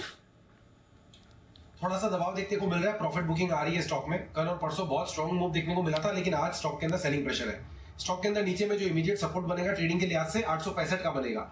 865 का लेवल टूटने के बाद 850 रुपए तक का मूव भारतीय एयरटेल में नीचे की तरफ देखने को मिल सकता है। लॉन्ग पोजीशंस में 865 का ट्रेडिंग स्टॉप लॉस लगाएं या प्रॉफिट बुक करें। बैंकिंग स्पेस, खासतौर से पीएसयू बैंक्स तगड़ी रफ्तार इसने पकड़ी है। उन्हीं में से एक यूनियन बैंक है, 0.3% की मजबूती है, दिन के उच्चतम स्तर के पास है। कुणाल सर, यूनियन बैंक कोई रिकमेंडेशन आपकी तरफ से? होल्ड करने की रिकमेंडेशन है नेहा। मुझे लगता है स्टॉक में 2-4 दिनों का करेक्शन हमने देखा होते हुए और उसके बाद आज वापस से तेजी बनते दिख रही है। एक बुलिश थ्रस्टिंग लाइन पैटर्न इसके डेली चार्ट पर बन रहा है, तो 90 के ट्रेलिंग स्टॉप लॉस से मुझे लगता है जिनके पास पोजीशन है बने रहे। बैंक स्टॉक्स में अभी भी काफ़ी स्टीम है, विशेष रूप से जो सरकारी बैंकों के चार्ट्स काफ़ी मजबूत हुए हैं, तो जिनके पास पोजीशन है बने रहे, 90 का स्टॉप लॉस लगा। ओके, यूनियन बैंक में बने रहने की सलाह, 90 का एक स्टॉप लॉस जरूर ऑब्जर्व कर ले। एक बिगुल जय के लिए, जय का जैकपॉट।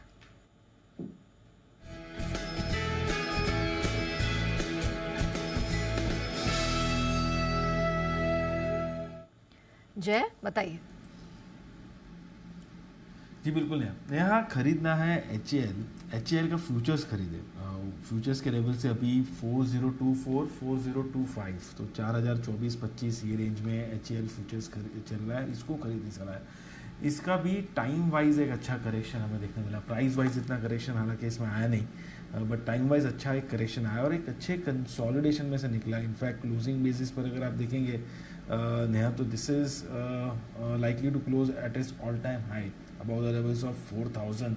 बहुत ही अच्छा ये स्टॉक ने ब्रेकआउट दिया, और ये जो रेंज बनी हुई थी इसकी नेहा लगभग 3700 4000 की, तो ये 300 पॉइंट यानी कि लगभग 7-8% का एक अपसाइड मूव आपको यहाँ से देखने मिल सकता है। शॉर्ट टर्म के लिहाज से मुझे ऐसा लग रहा है कि 4150 4250 ये दो टारगेट्स के लिए खरीदे HAL को, और यहाँ पे स्टॉप लॉस होना चाहिए 3940 का।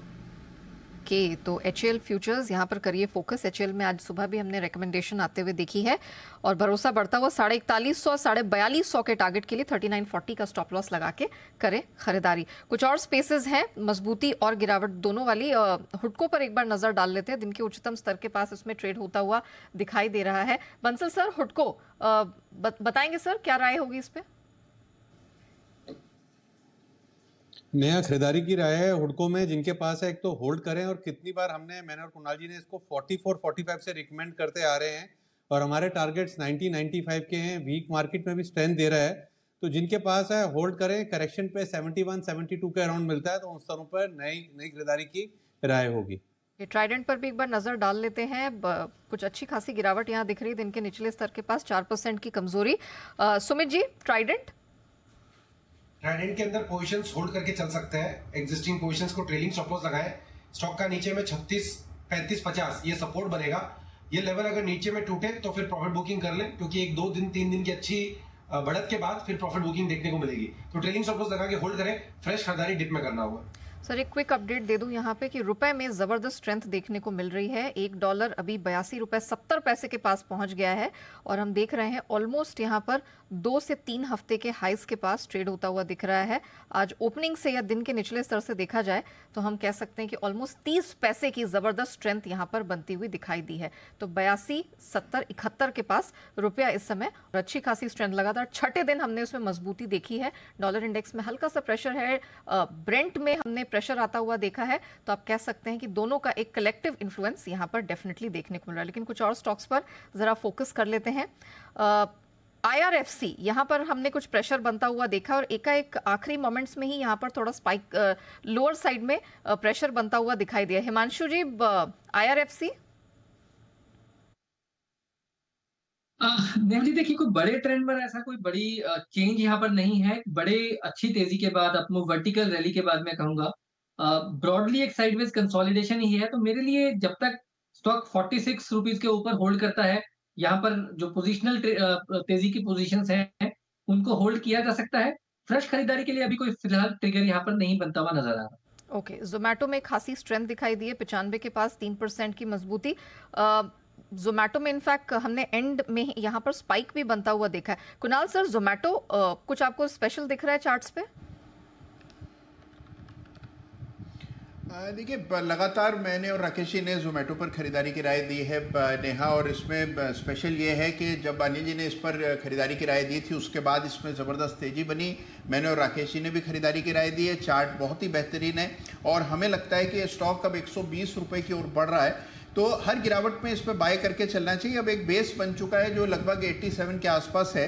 जब तक उन स्तरों के नीचे स्टॉक नहीं फिसलता है तब तक लॉन्ग पोजीशन होल्ड करनी चाहिए और बुलिश बायस के साथ ट्रेड करना चाहिए। ओके, राकेश सर एक बार EIL का चार्ट भी देख लीजिए। पिछले कुछ ट्रेडिंग सेशन से अच्छी स्ट्रेंथ है, आज भी हमने देखा है हरे निशान में, और अपर रेंज में ही ये टिका रहा है। EIL सर गोइंग फॉरवर्ड क्या सलाह होगी आपकी तरफ से? नया क्लियरली होल्ड की राय है, पैटर्न बढ़िया है, स्टॉक में ब्रेकआउट हुआ है, और यहाँ पर टारगेट्स मैंने और कुणाल जी ने भी रिसेंटली भी इसको रिकमेंड किया था। 190 से लेकर 200 का टारगेट जोन है, तो जिनके पास है नया होल्ड करें। करेक्शंस पे खरीदना चाहिए, और करेक्शन पे नीचे में स्टॉक 150 155 के जोन में मिले कि अभी भी मार्केट की वीकनेस पर, तो खरीदारी की राय है। ओके, खरीदारी की रिकमेंडेशन यहाँ पर भी निकल कर आ रही है। ईज माई ट्रिप आज ये खासा बाजिंग रहा है, 4.25% की स्ट्रेंथ लेकर ही ये हम कह रहे हैं आज सेशन खत्म होता हुआ दिख रहा है, ऑल्दो ऊपरी स्तरों से थोड़ा फिजल जरूर किया है। जैब, ईज माई ट्रिप कोई रिकमेंडेशन? वेल, जहाँ तक ईज माई ट्रिप का सवाल है, मैं कहूँगा देखिए नेहा, इसमें डेफिनेटली आज बहुत ही बढ़िया एक आपको मूव देखने मिला ऊपर की तरफ, बट सस्टेन नहीं कर पाया। मेरे हिसाब से इसमें क्लियरली एक रेजिस्टेंस है, एंड वही रेजिस्टेंस है जिसमें रिवर्सल देखने मिला है।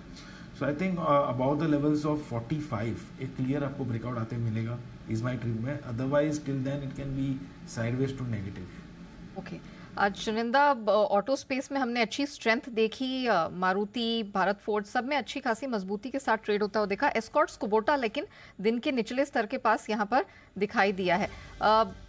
हिमांशु जी, एस्कॉर्ट्स कुबोटा चार्ट्स में कैसे संकेत आगे के लिए दिख रहे हैं? नहीं जी, एस्कॉर्ट्स कुबोटा इनफैक्ट सबसे ज्यादा स्ट्रॉन्ग चार्ट है पूरे ऑटो स्पेस में एट द मोमेंट, और आज थोड़ा बहुत रिकवरी कुछ बाकी स्टॉक्स में देखने को मिली, लेकिन एस्कॉर्ट्स एक ऐसा स्टॉक रहा है जो लगातार नया हाइक बनाते नजर आया है। तो मुझे लगता है कि एक अच्छी तेजी के बाद ये नॉर्मल एक करेक्शन है, थोड़ी कंसोलिडेशन है, इनफैक्ट करेक्शन भी नहीं बोलूंगा मैं अभी इसको। तो मुझे लगता है कि अगर स्टॉक 2820-2800 रुपए तक आता है तो वो अच्छे लेवल्स हैं जहां पर फिर से इसमें तेजी के मौके ढूंढे जा सकते हैं। ओके, तो ये है एस्कॉर्ट्स कुबोटा जहां पर आपके लिए राय आती है। हिमांशु जी की तरफ से समाचार समाप्त किए जाए आज के। 19,400 के ऊपर बंद हो रहे हैं, 19,440, 45 पॉइंट की तेजी। निफ्टी 195 अंक ऊपर, सेंसेक्स है, बैंक निफ्टी लगभग 475 पॉइंट ऊपर। बहुत ही बढ़िया, फर्स्ट क्लास, कोई टेंशन है नहीं। टेंशन डाउ फ्यूचर्स में नहीं, 130 पॉइंट ऊपर है। नैस्डैक फ्यूचर्स सेंचुरी मारने के मूड में, सब कुछ ठीक ठाक है। मिड कैप और स्मॉल कैप शेयर को तो देखो, हो मजा ही आ जाएगा आपको। ये तो थोड़े बहुत अभी कमजोर इसलिए हुए हैं कि सारे अदानी ग्रुप के शेयर टूटे हैं, इस वजह से mid cap small cap index थोड़ा सा हल्का दिख रहा है आपको। एक्स अदानी तो पूछो मत, कितनी मजबूती है, जबरदस्त। घंटी की आवाज़ आ चुकी है आपके कानों में, और आज शाम के सारे कार्यक्रम बता दिए जाए। और एक बहुत इंटरेस्टिंग चीज़ आप सारे एक्सपर्ट्स के लिए भी आ रही है, जरा ध्यान से सुनिएगा। भारत स्पेस में इतिहास रचने से अब कुछ ही कदम दूर है। चंद्रयान 3 आज शाम को चंद्रमा की सतह पर सॉफ्ट लैंडिंग के लिए तैयार है। इसकी सफलता के साथ ही भारत चांद के साउथ पोल पर पहुंचने वाला पहला देश बन जाएगा। आज पूरी दुनिया भारत के इस ऐतिहासिक पल की गवाह बनेगी, और शाम 6 बजे हम भारत के तीसरे मून मिशन चंद्रयान 3 के हर एक स्वर्णिम पल की जानकारी आपको देंगे। चांद की सतह पर लैंडर विक्रम के सॉफ्ट लैंडिंग के क्या मायने होंगे, भारत के लिए कितना अहम मिशन है, और स्पेस रिसर्च में इससे क्या क्या फायदे होंगे, इस पर हम चर्चा करेंगे। हमारा साथ देंगे विक्रांत नारंग साहब, chief technical officer space India से। डॉक्टर सुधीर कुमार चतुर्वेदी साहब होंगे, associate professor aerospace engineering UP से। चांद पर तिरंगा, आज शाम 6 बजे का विशेष कार्यक्रम। और ये 6 बजे के विशेष कार्यक्रम के लिए आपको तो पता ही है, बहुत सारे हमारे ऐसे देशवासी हैं जो लगातार प्रार्थनाएं कर रहे हैं और बातें कर रहे हैं, सब कुछ कर रहे हैं। तो एक कविता आई है हमारे पास में, अच्छा, हाँ, चंद्रयान 3 को लेकर। तो एक युवा कवि है रोहित शर्मा, उन्होंने एक कविता भेजी है, तो मैंने सोचा कि एक छोटी सी कविता तो हमारे सारे श्रोताओं को भी और दर्शकों को भी सुनाई जाए। चंद्रयान 3 पर इस कविता का आनंद लीजिए। समग्र विश्व में अब विश्व गुरु का सम्मान होगा, दुनिया करेगी सलाम जब चांद पर हिंदुस्तान होगा। माना कि इससे पहले हम उतर पाए थे नहीं, शायद ही कोई आंख होगी जो उस रात हुई थी नम नहीं। लेकिन भारत देश जब अपनी जिद पर उतर जाता है, आंधी बनकर बाज के भी पंख कतर जाता है। अपनी मौज में रहने वाले कहां उदासी जानते हैं, हार कर बाजी कैसे जीते ये भारतवासी जानते हैं। हम मानते हैं मुश्किल है, लेकिन हौसले से सब आसान होगा। आज आरती और अजान से गूंजेगा आसमान, यकीनन इस बार चांद पर हिंदुस्तान होगा। जय हिंद। रोहित जी ने बहुत ही बढ़िया अपने शब्दों को, तो धन्यवाद रोहित जी, और बहुत ही बढ़िया कविता। बहुत सारे पूरा देश आज चंद्रयान 3 की जो सफलता की कामना करता हुआ दिख रहा है। तो ये है आज का हमारा विशेष कार्यक्रम, ज़रूर देखिएगा। इसके अलावा कुछ और प्रोग्राम्स भी हैं बिल्कुल, जो आपके लिए रेगुलरली हम लेकर आते हैं। कौन करोड़पति नहीं बनना चाहता, लेकिन रातों रात करोड़पति बनने का, पैसा कमाने का कोई फॉर्मूला है नहीं, ये आप भी जानते हैं। ऐसे में अगर आपको वेल्थ बनानी हो तो सही समय पर और सही जगह, सही तरीके से, डिसिप्लिन के साथ इन्वेस्ट करना ज़रूरी है। आज हम बताएंगे आपको कि पावर ऑफ कंपाउंडिंग से आप कैसे वेल्थ बना सकते हैं और मुनाफा कमाने का सही तरीका क्या है। मनी गुरु में देखिए, कंपाउंडिंग से करोड़पति। हमारा साथ देंगे हेमंत रुस्तगी साहब और प्रबलिन वाजपेयी जी आज इस खास शो में। ओके, इसके अलावा पूरा प्रोग्राम चंद्रयान के आसपास ही होगा। रात को 8 बजे हमारे प्राइम टाइम बुलेटिन में पूरी की पूरी इस पर आपकी कवरेज रहेगी। तो अब से लेकर बस पूरा देश, पूरी दुनिया चांद में होने जा रही है अगला 2.5 घंटा। हाँ बिल्कुल, बहुत एक्साइटिंग तो फिंगर्स क्रॉस्ड। और आपकी हमारी सबकी शुभकामनाएं साथ है इसरो के साथ, हमारे वैज्ञानिकों के साथ और चंद्रयान 3 के साथ भी। उम्मीद करें कि इस बार हमारा मिशन बहुत ही सक्सेसफुल और कामयाब साबित हो।